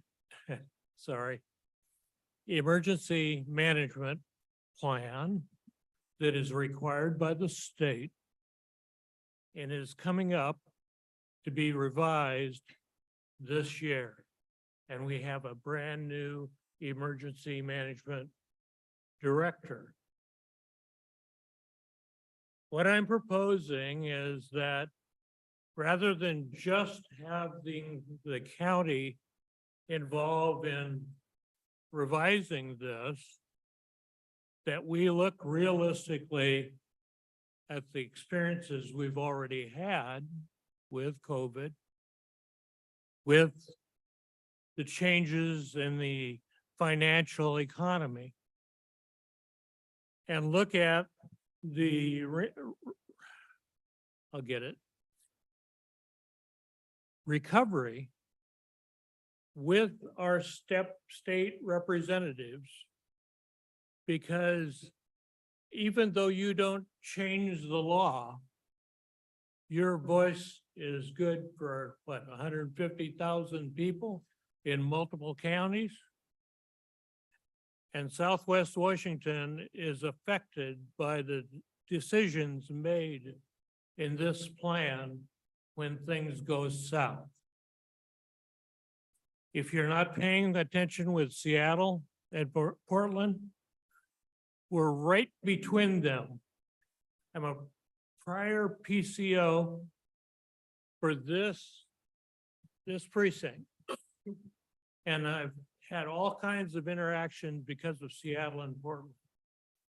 We need to be prepared for the situations in this plan at a county and a state level. I'm very disappointed with the Department of Homeland Security.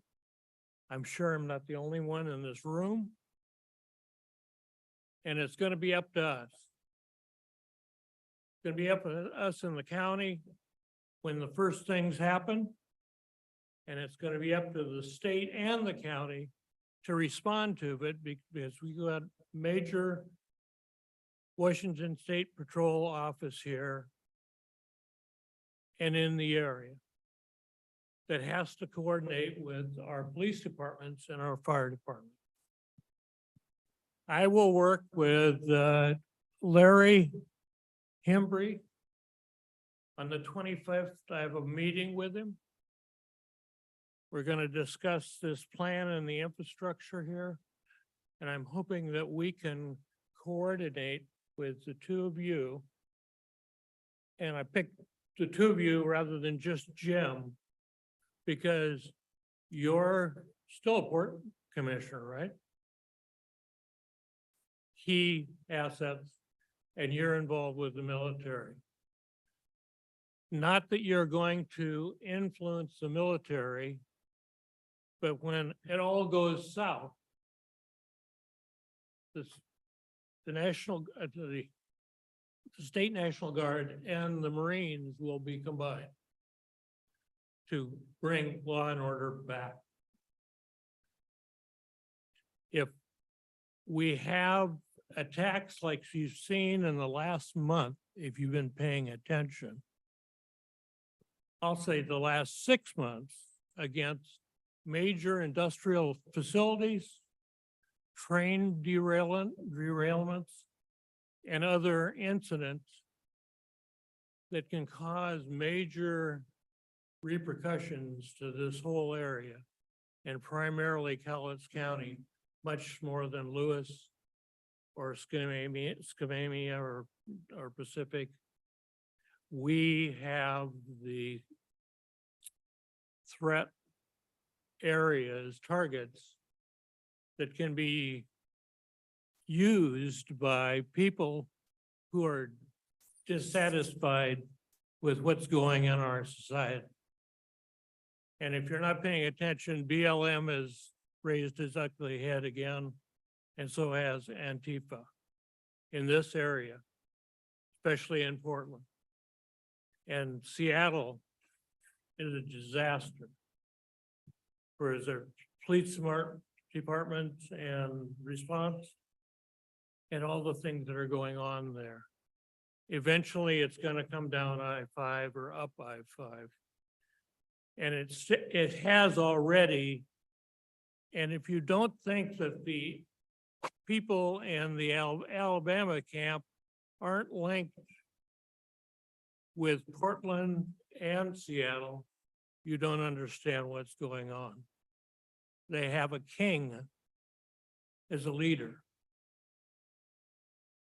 So it's the human threats or incidents that I'm the most concerned about, that between the state and the county, we are going to respond accordingly, that those people don't have all the answers, the responders, but we talk together and have, I don't know, maybe once a year exercise together, just to talk utilities, hospitals, police, fire, and state agencies. Who's connected to who and how we're going to respond together. Yeah, Alan,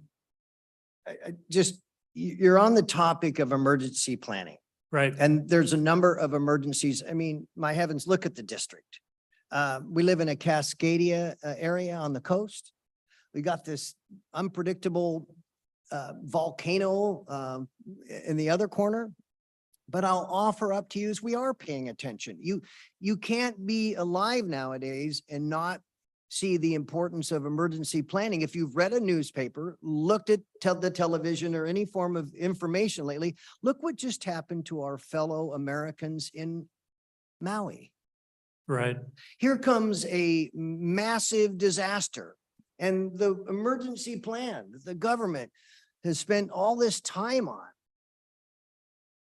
that was another disaster.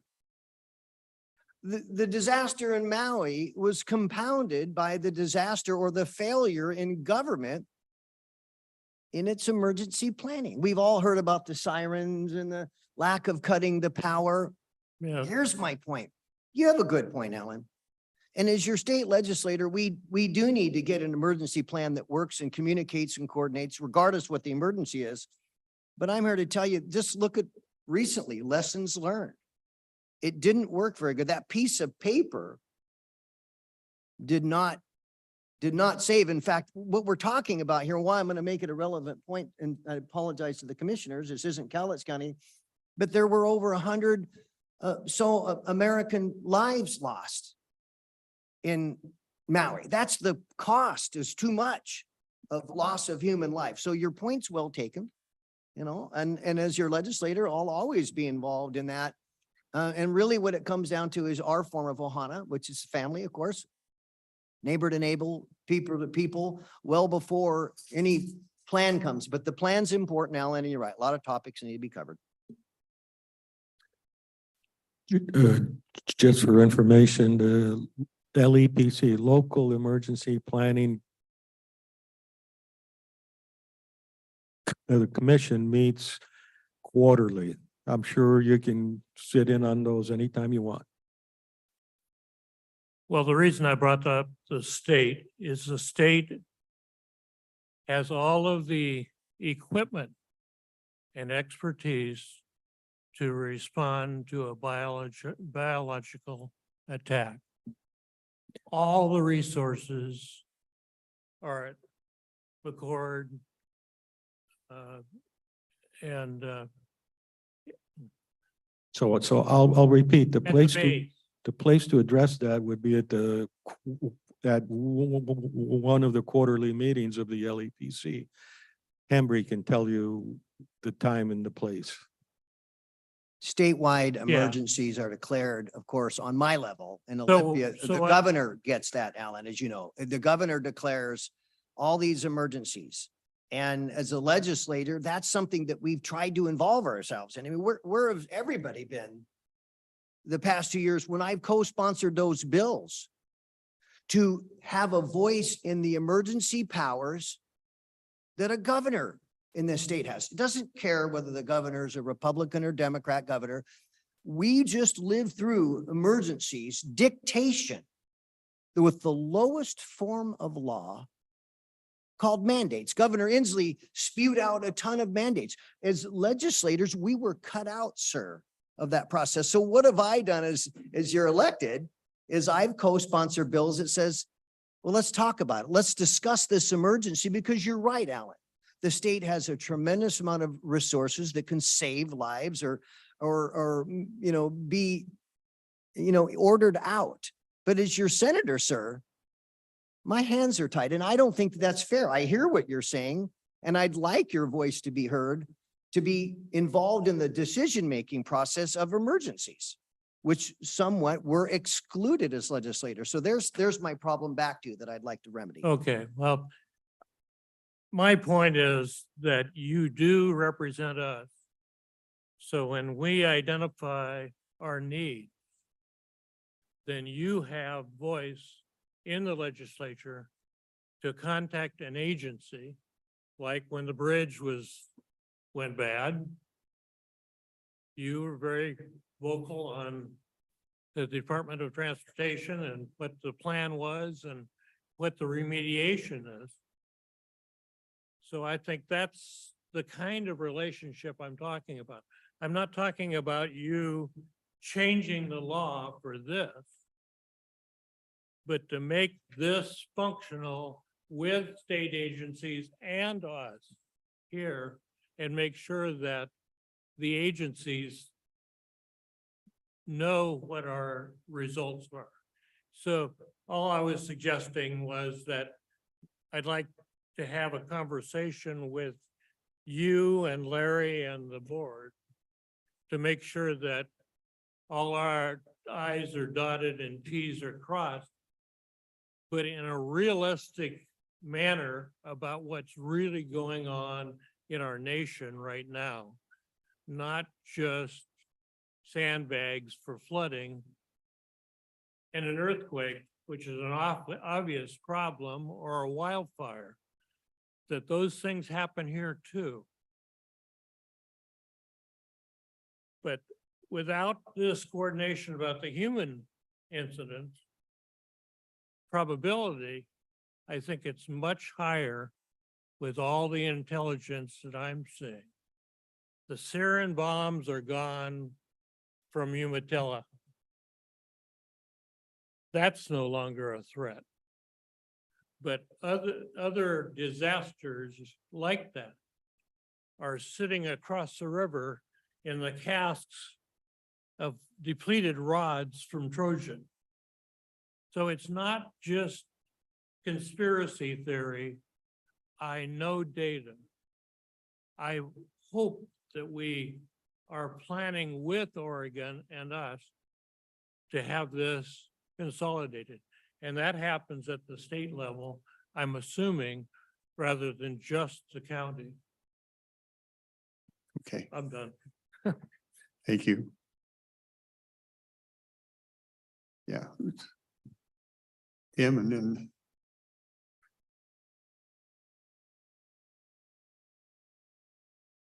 all right. Just a minute. There we go. So I'm going to hold your feet to the fire now, because I heard something here today that is disturbing me. And it's the fact that, well, we have 150,000 people that we have to listen to. And we hear all these voices, right? Now, really, in my mind, this is a democracy of what you're talking about, because you're eventually going to listen to all these voices. And you're going to get to one side and you're going to say, well, the majority says this. And that's really not what you're supposed to do. What you're supposed to do is what the Constitution says. I had this guy come to me one day years ago, wanted to put a yard sign in my yard. He's a good guy, liked him. I said, all right. And as he was leaving, he says, well, I'm trying to do what God tells me to do. And I took his sign right down. I don't care what your personal thoughts are. The fact is, you're supposed to do what the Constitution says. And if you're listening to a whole bunch of voices and you're going to go with the majority, well, then that's not a republic anymore. Then you're just, your jobs should be the easiest jobs in the world. I know they're not, but they should be, because what you should do, you should have your feet up on the desk, and somebody comes in with something, you open your book, say, what's the Constitution say about that? And if it ain't in there, go. That's the republic, not the democracy. So if you listened very closely, nowhere did I say I agree with a majority. I just said I talked to a lot of people. Sure. I, I mean, I- that's what you got to say as a politician. I know that. no, I- I've taken unpopular votes. I've made unpopular decisions that I know I'm in the minority in, but I felt right and I felt duty bound to principle to do it. The problem with saying, let's open up the Constitution and see what it says is the Constitution doesn't say how many hours a nurse practitioner should have in a clinical setting before she can be certified. Exactly my So point. what's the answer? How many hours should a nurse have before? You know, So I have to talk to people. I yeah, don't know. I I don't know suppose the so, but answer. the I don't- fact is, Don't open the Constitution and say, where does it say anything about? So I have to talk to it some doesn't nurses, say anything and about I- it, and I right? talked to some, and I talked to some administrators and I talked to the educational institutions. I talked to people in the district.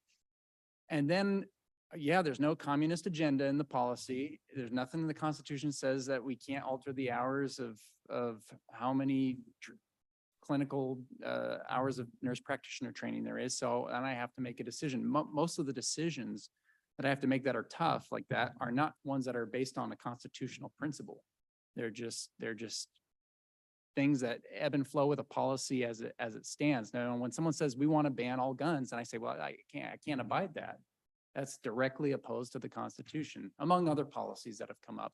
There's something, I don't care if it's 90 to 10, 99 to 1. If it's against the Constitution, I can't abide that. So that's my foundational principle. Then there's a whole litany of policies that come before us that aren't opposed to the Constitution. They're just policy proposals about shifting something. And I have to find out if the shift is right or not for the state, for its the body of the whole. And it's not about doing what's constitutionally right or wrong. It's just about, is it make economic sense? And so I just wanted to say that. I don't, yeah, I'd love to be on the right side of every popular vote every single time, but it's just not the way it is. Tim, you should know my position on this. I've said it twice so far today.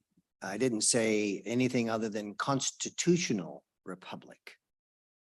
And what Representative McIntyre just said, a lot of the legislation we do with doesn't really get into what you would say a specific amendment. But you know me, and you also know that I'm a member of a couple of caucuses.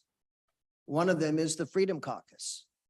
And there's 4 senators that we formed this caucus. And that's what we do. We look at everything and say, is this constitutional? It's kind of like a vetting process. The first step is, what does this do? Does it erode a right, protect or preserve a right? Then we get into auspice like privilege and things, but technically I do this as a legislator. I look at this, every single foundation to every bill that I would want to vote for or against, amend, debate, compromise. I practice what I preach. That's why I'm a member of that Freedom Caucus. We look at it, is it even constitutional? Well, that's good to know. And thank you, Joel, because you helped me make my point for me. You know, government's way too involved in our lives, and the less government is the best government. There's a certain lane government is supposed to be in, and government is way out of its lane in so many ways. And so thank you guys. I know it's a hard job you got, and it's fun to find something to give you a hard time about. Thanks. Mr. Chairman, it's one of the difficulties is we've been alloying the Constitution for 200 years. And we can't get there from here to a pure society, even though the technology would support that. The fact that it isn't in the Constitution typically is the indicator that you shouldn't do it. And the way I would deal with that is I push it to the lowest level in the land, which would be the municipalities, then the county. The state, it would be up there, but it'd take a while before it gets up to there.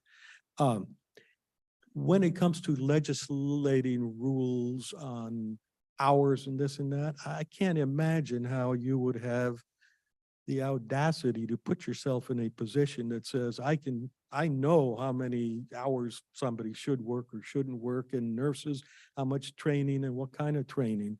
That is just hubris of the maximum amount. Now, the things where I think we come in handy in is if the public says, we want a bridge here.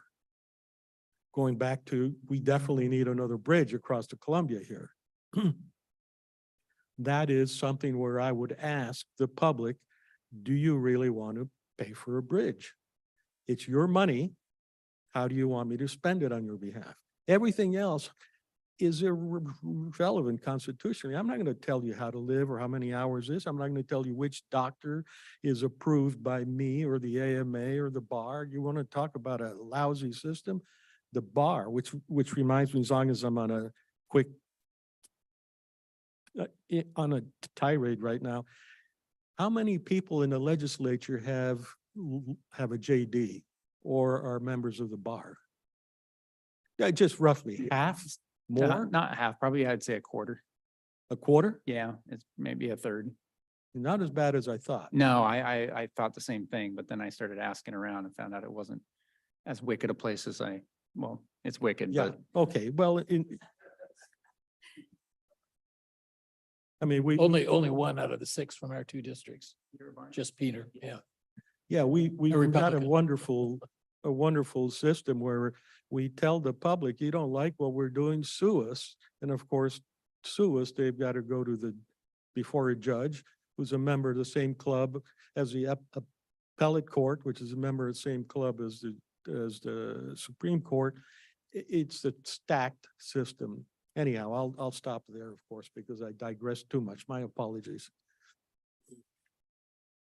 I may be the only one that's gotten off course here, but I wanted to address specifically something with your committee's Representative McIntyre on education. I read an article this morning about 5 o'clock that said it was listing the various states and where they rated educationally for their average citizen. We've done a very good job. Washington is number 7 in that survey, which I obviously would hope would be higher, but number 7 is quite good.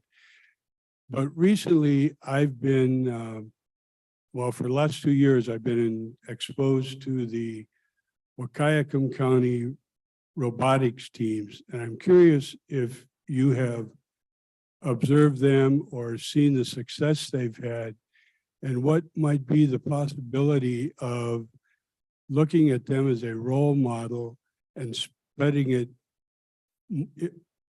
into a wider geographical area, i.e. across the state. I'm told there is a movement, perhaps in the city of Longview, to adopt a robotics club. And are you familiar with the club or have you seen them? I'm just curious what we can do to expand that and make things better. yeah, before we hit the robotics, I promise I'll bring, do you remember in what regard we were in 7th place was it in graduation? Is it in? It had to do with graduation, lower dropout rate, the number of advanced degrees that the citizens have had, the economy. There were some other factors too, but those are. It sounds like all the things they're leaving out where we actually lag horrendously behind in all the other. So it sounds like they took the best things, melded them together to get us a 7th place finish, which is about as good as you could possibly do manipulating data.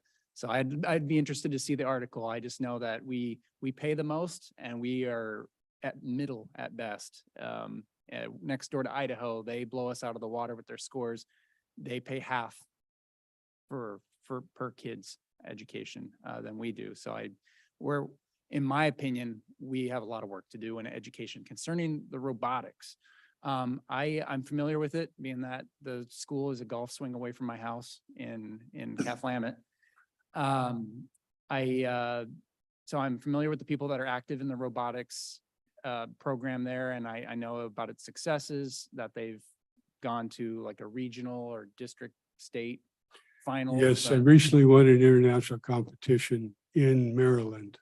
Mhm. Last year, I think they placed 3rd or 4th, and this year they won the competition.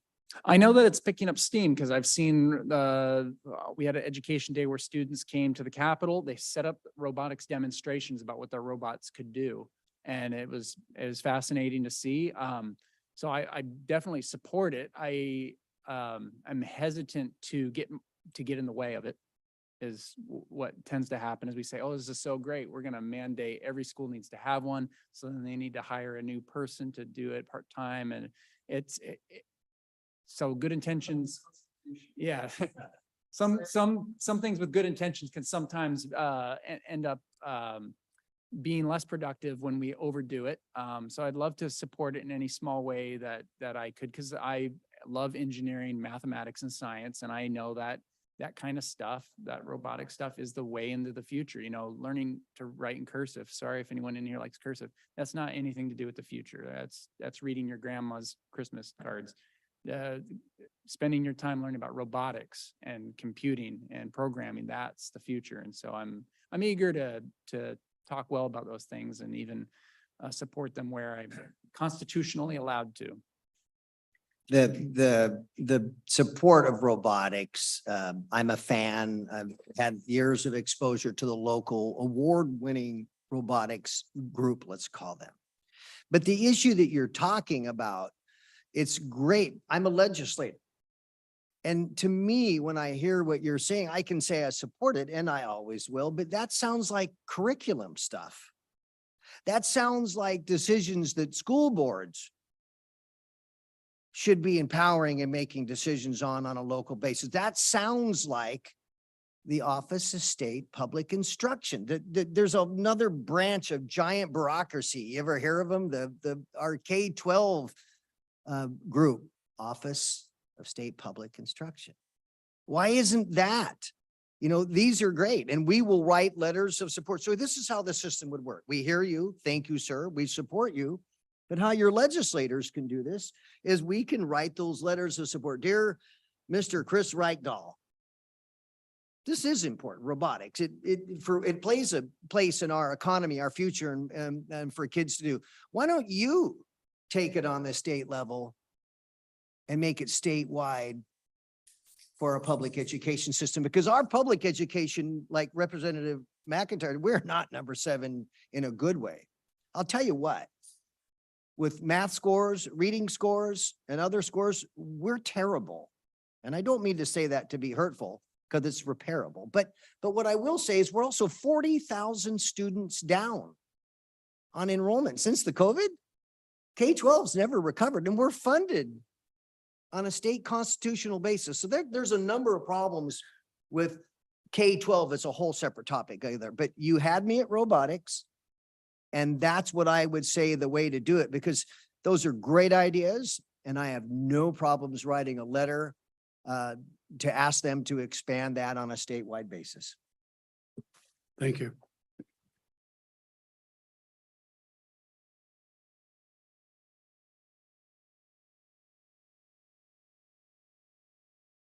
Well, I don't have a profound question, but I want to make a plug about a fair. I guess the Skamaqua Fair is Wahkiakum County or whatever. For $5, you can see the robotics, you can see FHA, FFA, all kinds of exhibits. I'm into the blues, and I asked the fellow there that they had a blues band. I says, does the drummer from Nirvana live here? Because I'd heard that before. Oh, no, he moved on, but the head of the Bee Gees is right up the corner, up the street. I says, my God. Rick, I have a request for you. I need to make a personal presentation. It'll take about 2 minutes after you're done. I'll be gone next week. This will be a hard presentation for me to make. Okay.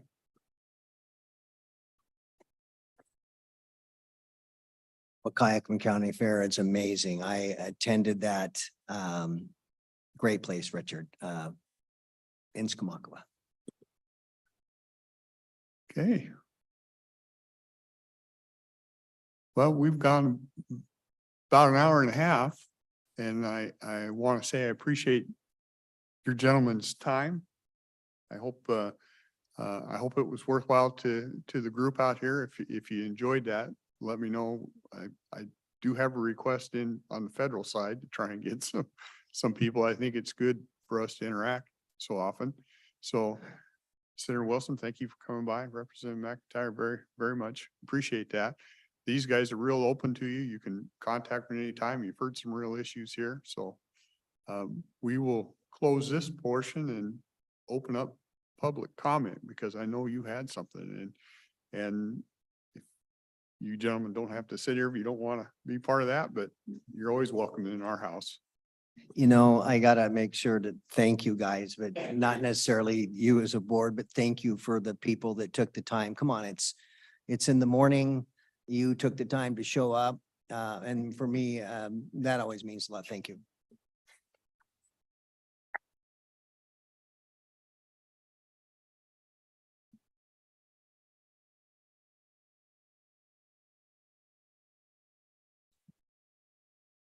Thank you for your patience. Yeah, no problem.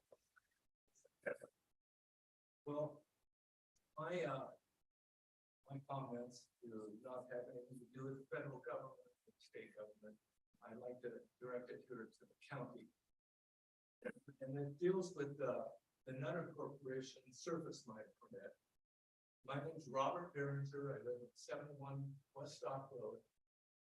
And this surface mine is adjacent to mine, just north of mine, but adjacent to, separated by West Stock Road.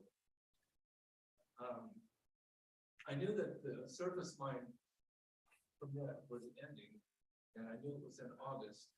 I had dealt with it when they had reapplied, when another corporation reapplied for permit. I went to the building and planning, and I asked for a copy of the permit, and they could produce it or wouldn't produce it. I'm not sure which. And I questioned how they could enforce a permit if they didn't have ready access to that copy of that permit. So I'm not going to bore you with all the permit. There's 28 pages. And this was heard by the hearing commissioner, Mr. Scheidman. And I've highlighted some things that I would like to read about this. The hearing examiner on the 25th day of July, 2018. Is the bright green light on? Some people are having trouble hearing. Not yet. Okay. It there is you go. now. Thank you. Thank you.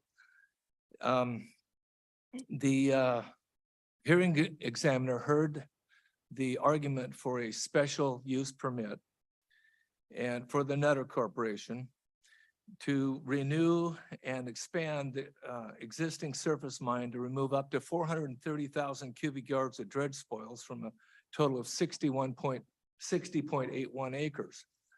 And the special use permit would allow for the removal of 430,000 cubic yards for over the next 5 years from the date of the hearing examiner decision. And again, that was in 2018. Then it says in condition 2 of the special use permit, it says the special use permit will not be extended beyond the approved 5 years unless exceptional circumstances are demonstrated.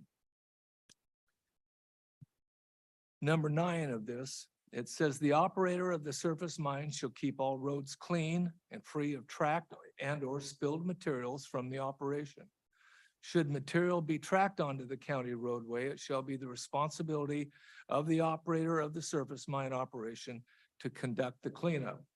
In the event the county incurs cost of cleanup caused by the operator shall immediately reimburse the county for said costs as a condition of continued operation under the permit. And I'm going to just make a comment on each one of these bullet points. Over the last 5 years of his operation, he has tracked rock onto the West Stock Road, even as far as up on the Pleasant Hill Road.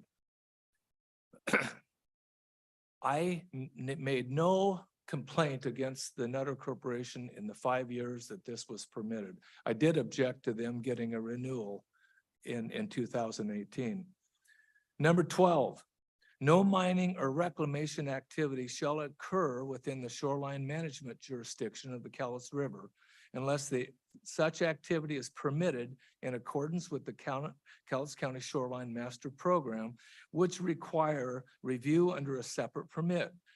Now, this isn't the important part of this. Signs identifying the boundary to the 200-foot shoreline buffer acceptable to county staff shall be installed every 50 feet along the buffer. The signs shall be of sufficient size as to be legible and shall warn that no mining activity or other activity shall occur within the buffer. The signs shall be maintained in good repair until mining and reclamation operations have ceased. There was no signs placed. They drove steel fence posts. That's another violation. Number 14, watering. Watering the area during dry weather to control dust. An on-site well, which they have, will be connected to a sprinkler line along the haul road to control dust. The sprinkler system has been out of order. The operator also will use additional watering truck as necessary during dry weather. Now, this last July and August, as the weather was dry and we had no rain, the dust was getting pretty severe. In fact, our neighbors to the north of the mine complained all the time because the wind had basically came from the south and blew the dust to the north. So it didn't affect me as bad. And when it did, I called one of the superintendents for Nutter Corporation and they responded by sending a water truck. Number 20 of these bullet points, this is a very important one to me. Annual documentation shall be submitted to the Department of Building and Planning that show excavation complies with the permitted conditions. Documentation may consist of aerial photographs or survey data showing the present and permitted mining limits, or the survey data sealed by a registered land surveyor showing pit depth, pit side slopes for the reclaimed area. I'd like to see that data. I don't think it was ever, the county ever enforced it. And if they did, then I'd like to see it. Access, number 21, access to the site shall be limited to a maximum of 60 truck trips per day. When we went through the hearing, it was 30 loads. So he has to come and he has to go. So that's 30 truckloads. They have exceeded that on numerous occasions. Number 26, the applicant must control invasive species, especially Scots broom. They have not. They've made an attempt, but they have not. A copy, verse number 27, a copy of the permit conditions shall be made available to all truck drivers, equipment operators, and employees of the applicant and third parties engaged in any on-site activities. I would say they did not comply.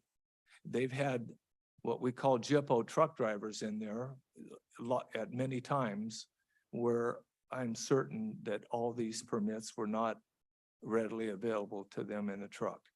This was a condition now that was placed by Mr. Scheibmeyer on the conditions of approving their permit.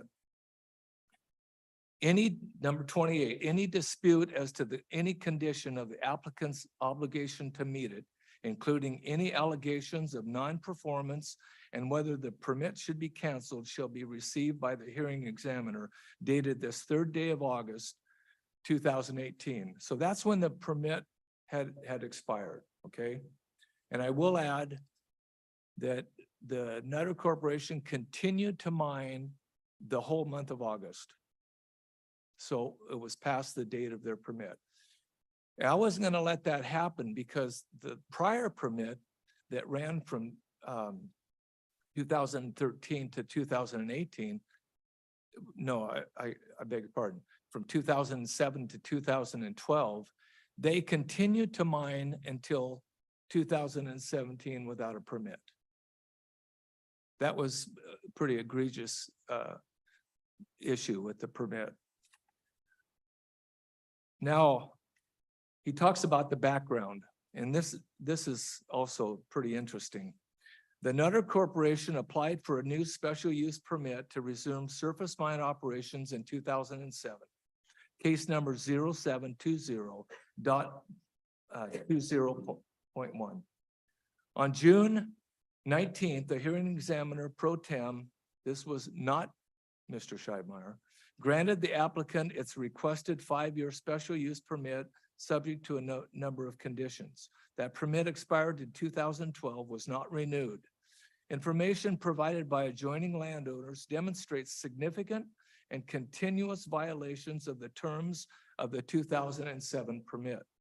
Among other things, during wet weather, the applicant's operation tracked large amounts of mud onto public roads and highways, while in dry weather, the applicant failed to properly maintain dust control. The applicant also failed to properly maintain invasive plants such as Scotch broom, leading ultimately to the burning of the Scotch broom, which in turn led to large smoke problems.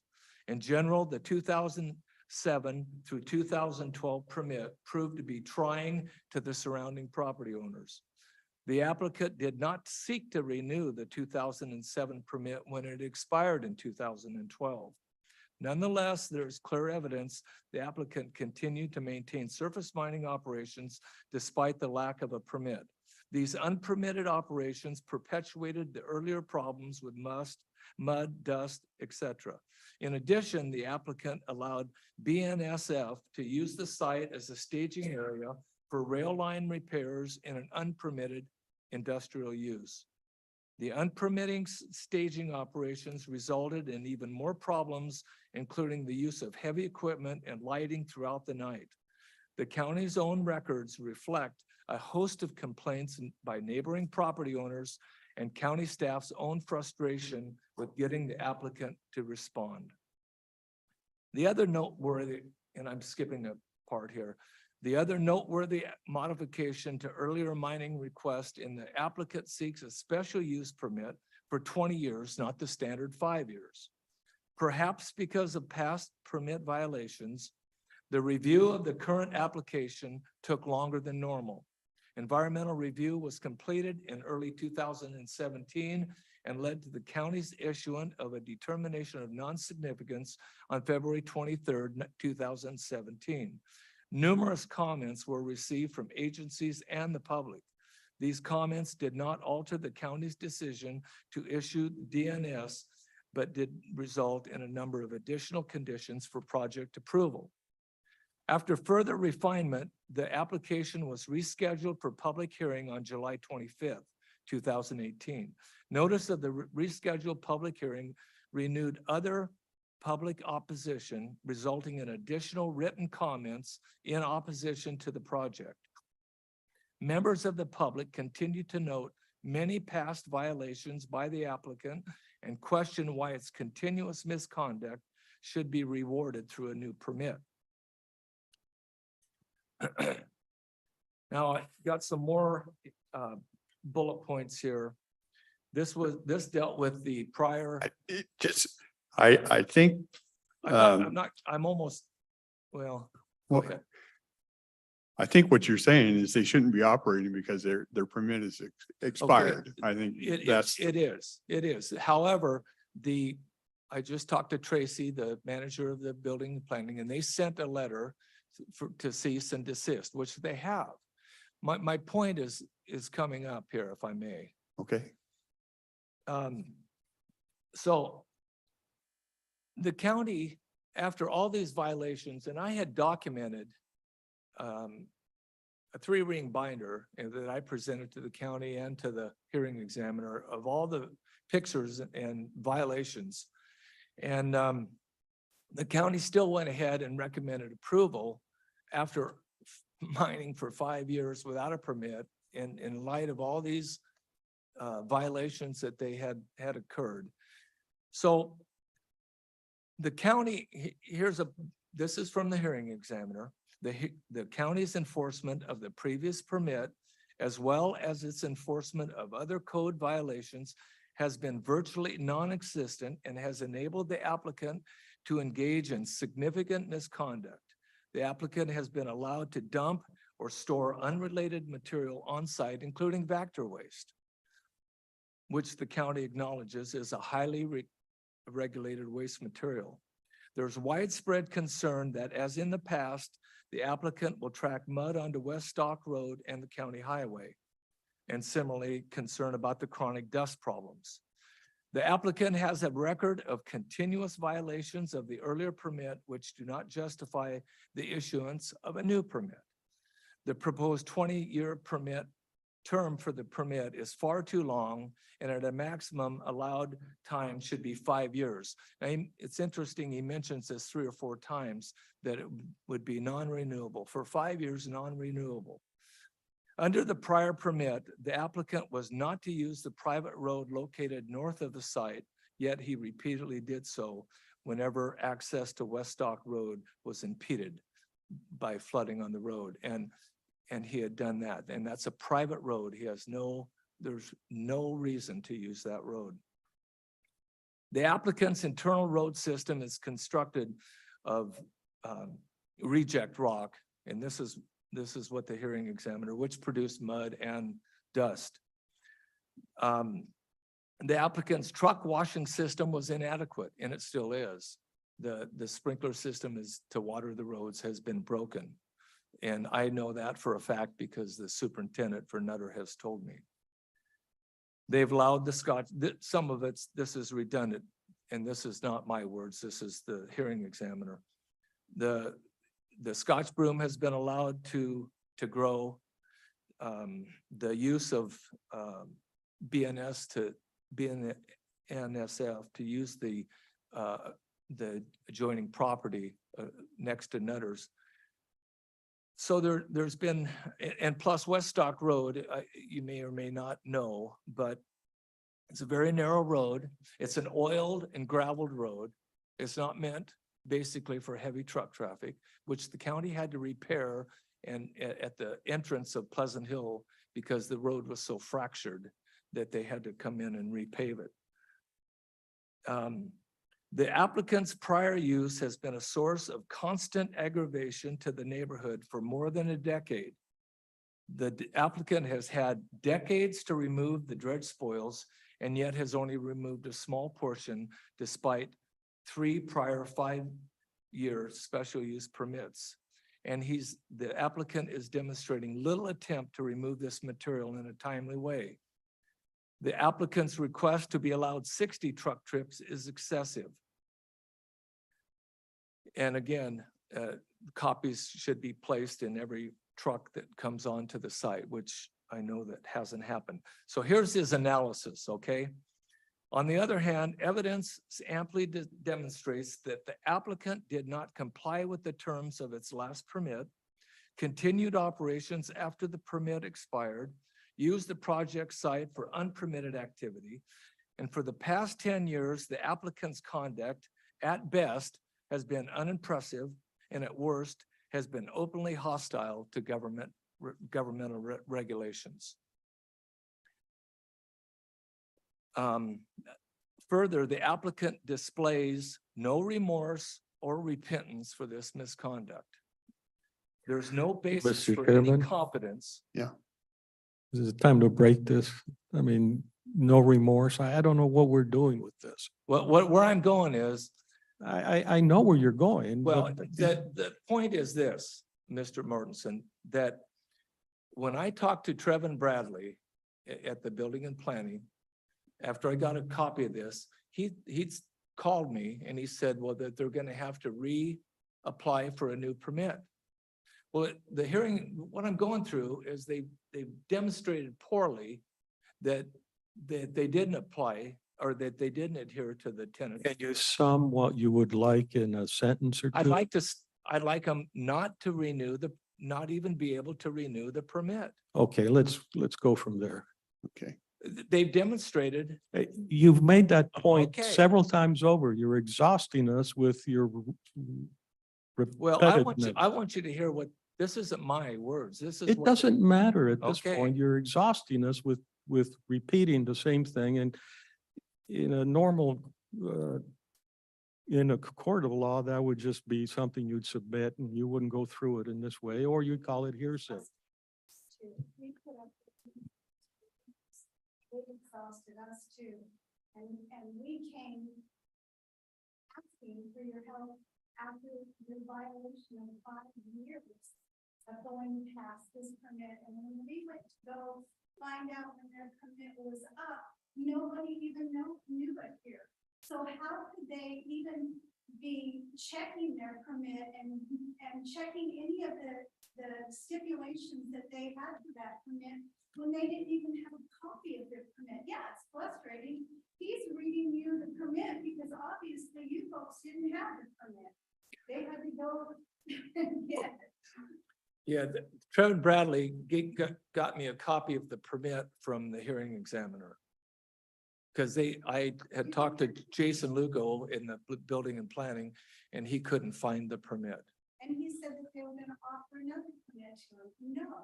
No, this is enough. This was,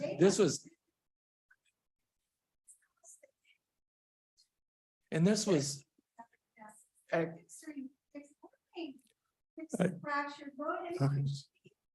Hey, where are we at on the permit right now? It's expired. That's what I want to know. Good morning, Commissioners. Yeah. Tracy Jackson, Building and Planning Director.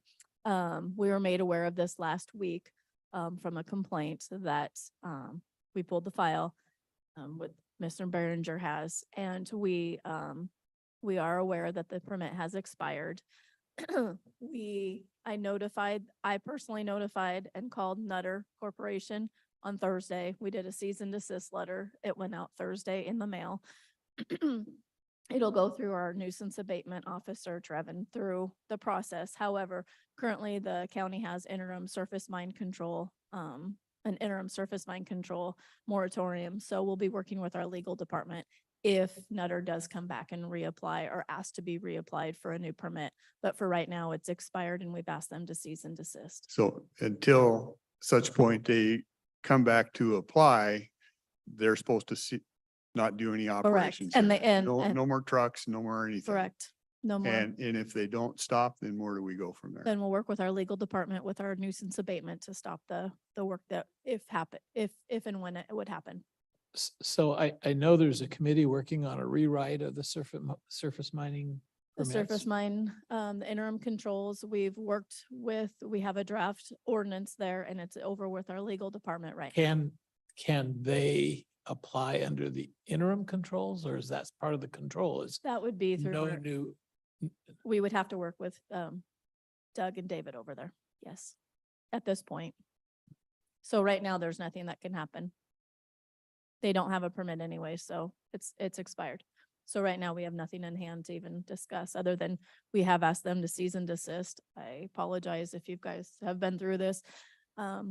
We're doing what we can on our end, but and Mr. Berenger did just confirm that they have not been hauling this weekend. So that's correct. he has honored it for at least from my phone call from Thursday. Does this appear ultimately before the planning commission? It would go back to the hearing examiner, if the interim controls were removed. Right, but at some point, I assume that the Nutter Corporation will want to apply at some point. Surface mines go through hearing Yeah, examiner. and Yes. does that have to go through the planning commission? No, it's just hearing Just, examiner. just the SUP. Correct. they're going to be reviewing the recommended new versions, right? That's correct. And that's That's all part of, within that's a a separate process, but Yeah, now they're right. gonna be parallel. but until the new programs come through, they're not going to even be able to apply, are they?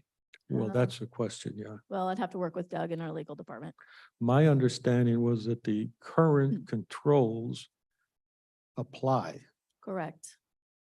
Okay. And we don't have an application in front of us. We didn't know if there was one gonna be coming in the door either. Right, so, yeah. so your question was, can tomorrow the Nutter Corporation say, I want to apply? And I think the answer is yes. But they have to comply with the new rules, Correct. right? Well, first of all, I served on that citizen committee to help Right. rewrite the Remember, the surface mine conditions and the codes in this county. What my point is if the hearing examiner, which is hired by the county, I assume he's paid for his services. If the county can ride what his decision is, then why are we paying a hearing examiner to hear this case? He states clearly in the conditions, the special use permit will not be extended beyond the approved 5 years unless exceptional circumstances are demonstrated. And that's my point. It should be a non-issue. If he applies, sorry, the hearing examiner said no. We're not a penalizing institution here. I know a lot of ugliness came out through the past. We cannot turn the clock back. We cannot I'm fix not that. asking that. We cannot fix that. What I want to do today going forward is make sure that we issue a permit if it is within the legal bounds of our requirements and move forward from there. There is a new,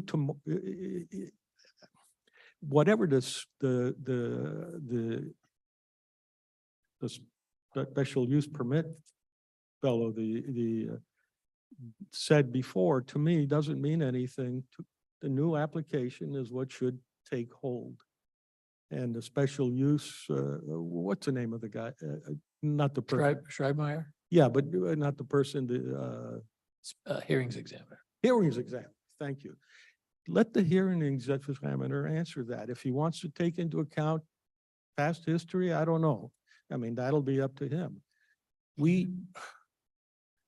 Well, and Why don't we just tell the Nutter Corporation they're no longer to do any business at all, any place in the world, because they have forfeited their life. I'm not suggesting that. What I'm suggesting is if it comes before the county and he reapplies for a permit, the hearing examiner ruled that 5 years only, unless there's exceptional. So when he applies for a permit, the county should say the permit, we won't accept your. It doesn't work that way. At the end of 5 years, they get to try throw their hat in the ring again. What's unusual about that? That's irrelevant. And if you wish to speak, come up to the microphone. This permit that they issued for them to get for 5 years, I'm gonna just go and tell everybody here in Cowlitz County, we don't need a permit. Because our county doesn't even have a copy of a permit. And everything that he just said here and gave you bullet points of all the things that this permit was he was supposed to adhere to, he didn't adhere to one thing in 5 years. And for 5 years, we never said one word. And if he would have quit at the end of 5 years, we wouldn't be here. But he ran for another month and he would not have stopped unless all the neighbors kept calling and complaining. And we wanted to get a copy of the permit and the county didn't even have it. I don't understand this. So that's my point. He's demonstrated really hostile to this county. And we're going to entertain the idea of him reapplying for a permit. That's where I have an issue with. And I don't understand how you could even entertain that when the hearing examiner ruled that it would not go beyond 5 years. I do believe you that you don't understand. Well, maybe so. Well, I appreciate you bringing that to our attention. I remember when you came before us before. Yes. And you served on that committee and made the input and the conditions came out. The assumption was there would be some kind of enforcement and oversight. And that didn't happen. To be sure, I think there aren't very many of the names that you suggested that still work for the department. There's been a turnover in staff, and unfortunately, sometimes when staff leave, have been working on it, the ball gets dropped. And it sounds like, at least it sounds like that to me, may have happened in your case. We're going to continue expressing an interest in how this is going to be resolved. And we have a new director in that department now, the different I think maybe the third one since that original permit was done. So she's going to be communicating with us, I'm sure, on these next steps. That old permit is pretty damning, as you've pointed out. That's going to be a factor, and yeah. We're also revising it, so the law, there's some vesting maybe that might be involved that we don't have any control over. That's why she said we're consulting with the lawyers to find out the next steps. Right. You brought it to our attention, and thank you, because we need to get these kinds of things resolved. What good are permits if we don't have an enforcement system? Yeah. Exactly. Yeah, don't misunderstand my statement. Also, what their behavior was is despicable as you've described it. So this is not defending them in any way. In fact, I have a lament that very often we get complaints, and there's nothing we can really do about it. If we were to have pursued the chairman's question of what happens next, let's say you call us up and you say, at this point in time, we saw this truck driving out of there with a load of material. What's the next step? They'd call our, excuse me, they'd call our office, or you'd call our office, and we would have Trevin go out and take a look and investigate.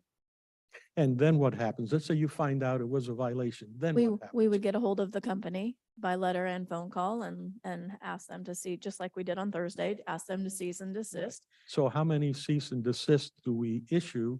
I mean, can they continue the business going from No, week after week? How we do we work with, stop them? we work with our prosecuting attorney's office, and we work on a way to shut them down. So you're Yeah, we looking do have, there, it is some time. It does take time. Everything unfortunately takes time, but it's a process and we're working on it.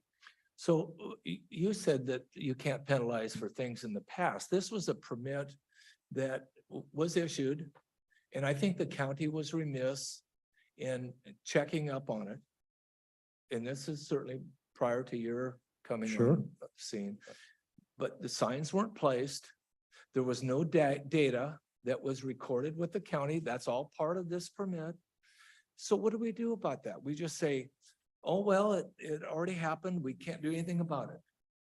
That's not responsible government. Is that to you? Is that responsible? I probably agree with you. There should be some penalties involved, if nothing more, but I'm saying there's nothing in our toolbox here that allows us to do anything. Well, I think there is, because why would they hire a nuisance abatement officer if there wasn't a way to levy a fine against somebody that didn't? I think that's Trevin Bradley's role, is it not? Code enforcement, whatever you want to call it. You know, it's. That's like- that's for today going forward. I can't go and fine you for having parked illegally someplace, even though I have a picture of it and it was last year. I mean, that'll never work. You know, we have road signs on the freeway that says their speed limit's 70 miles an hour. Right? Yeah. Well, there's cars that'll go 140 miles an hour. And there's cars that'll go 40 miles an hour. And if they all got on the freeway and drove however slow or however fast they wanted, the only reason that they obey the sign is because they know that there may be a cop around the corner that could to enforce that speed. If there's no enforcement of permits, then this is counties wide open. If we can't enforce the things that are egregiously wrong, Have you ever seen the shoplifting that goes on in town now? that's a separate issue. It's the same thing. No, but the county doesn't enforce things like that for private. We Yeah, go to the okay. same, to But this the is a same county- Superior Court. County permit. Okay, are you done with me? Is that?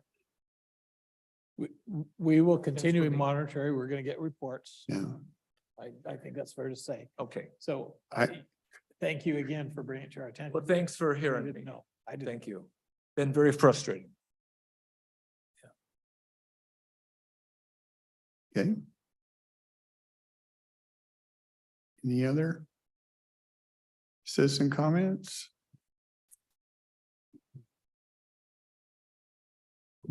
I want to say, I feel for these guys because where I live, they load rail cars and they have no dust control at all. And I just know from like working in different industries, even out in the woods, Warehouser, waters the roads, so they don't raise up a bunch of dust.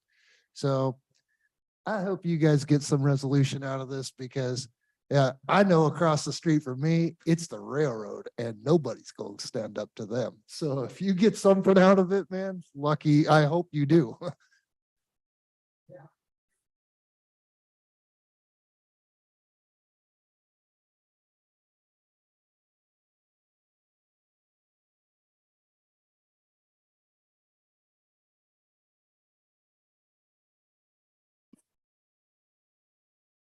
This presentation comes hard.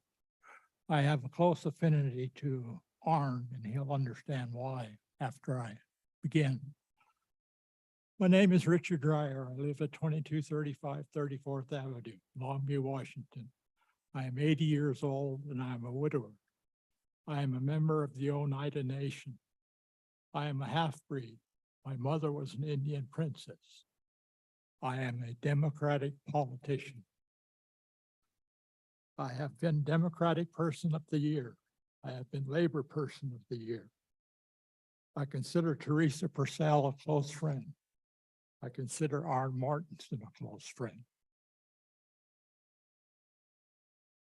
I am friends with Jeff Wilson, who is our senator.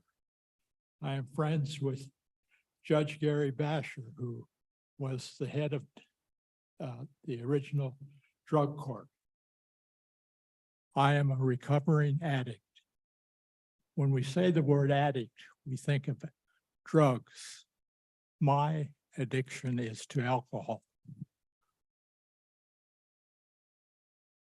Arn and I have a mutual friend who beat a cocaine habit. His ex-wife beat a cocaine habit. And though he wouldn't tell me, I'm pretty sure that his daughter just graduated from drug court.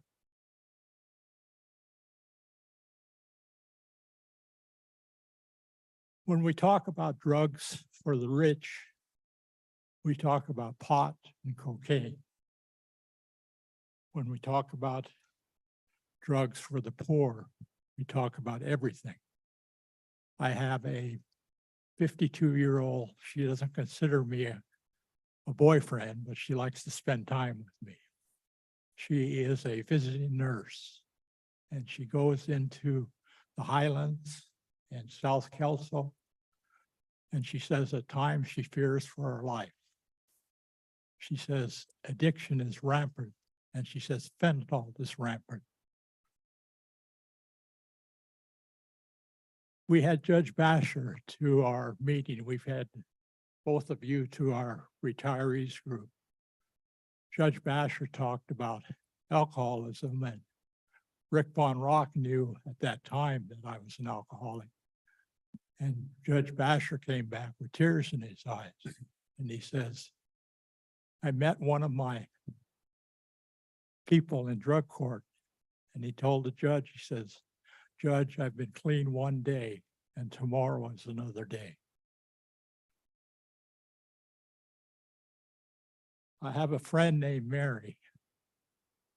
Mary, when I was a caseworker, I used counseling. I was not a psychotherapist. I was not what you would call a counselor. I have a friend named Mary, and Mary was exhibiting psychotic behavior. And I thought, what the hell? I'm way over my head. So I talked to my sister-in-law, who is also an alcoholic. And I says, has Mary talked to you? She says, yes, she's talked about her psychotic behavior. I says, does she have a therapist? And she says, yes, she is a counselor and she does drug intervention. Mary is exhibiting behavior that I can't tell. I know that she was raped, but I don't know when or whatever. That's way above my pay grade. She has met with a drug specialist as far as rapes.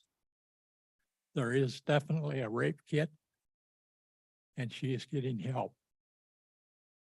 If you want to ask me about her prognosis, I think her prognosis is excellent. She has a support group. She has 2 women's groups. And she is a success. I have another friend who I am still counseling. My daughter talked to me about her, and she said she has a character disorder. And that, if you know anything about psychology, that's a difficult category to treat. I'm still with her because she needs psychotherapy. She needs to build a trust with a psychotherapist. She had been to that stage and the psychotherapist moved. She wants to have a relationship with me one-on-one, and it's innocent enough, but she is very intelligent. She's a very personable person. She is highly suicidal. She has a friend whom is probably, between the 2 of us, her 2 good friends. And she told me the other day, she says, well, we can give a baby shower for your daughter. Now, it is my hope that Mary gets to be with my friend, and through their association will help her out. Drugs is the dirty business. I have been in Alcoholics Anonymous for 6 years. I fell off the wagon 3 years ago, and I fell off the wagon just this time because I couldn't deal with Mary's psychotic behavior.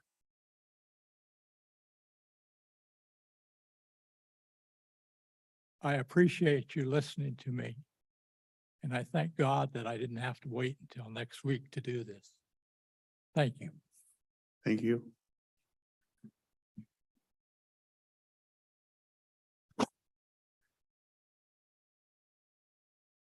Okay.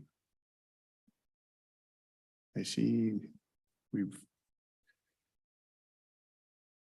kind of emptied out, so I don't see any hands raised. I don't see any others. We'll be back at 1:30, but we'll adjourn this meeting here. Thank you.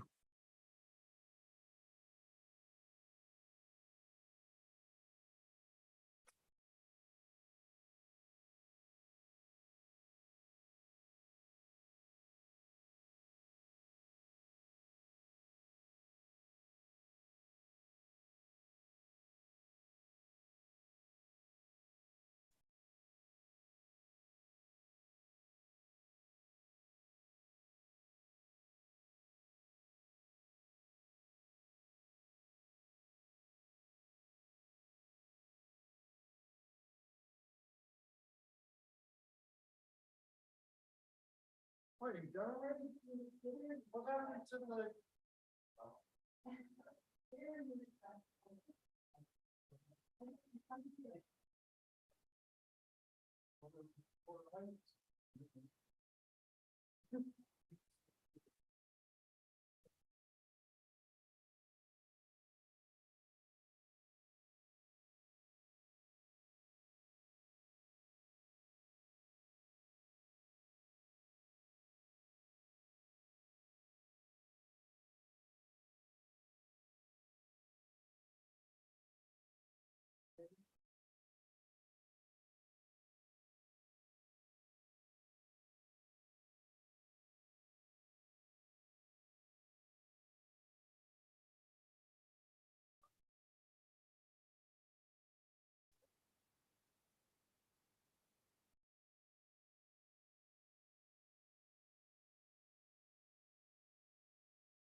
Hi, this is Kelly Dombrowski, the clerk of the board. I am doing a bid opening for asphalt replacement.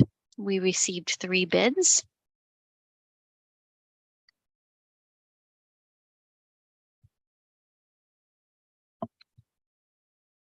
I'm opening the first bid right now.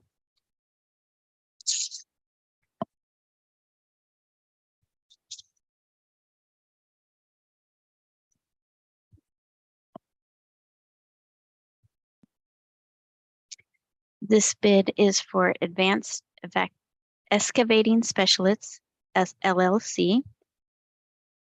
And the grand total for all locations is $600,618.20.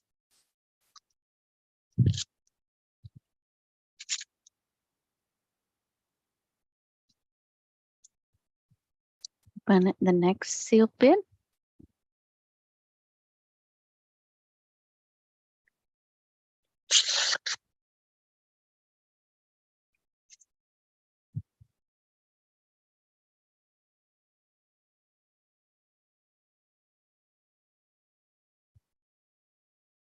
This bid is from Midway Underground LLC.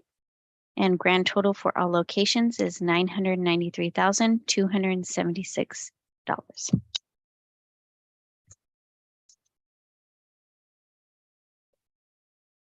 And the last sealed bid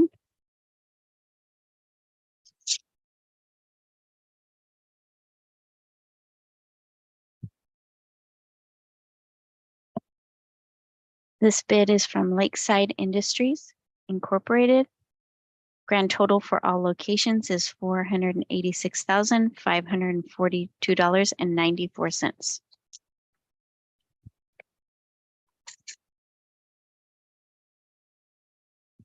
These bids will be submitted to the Public Works Department for sufficiency and responsiveness. Thank you.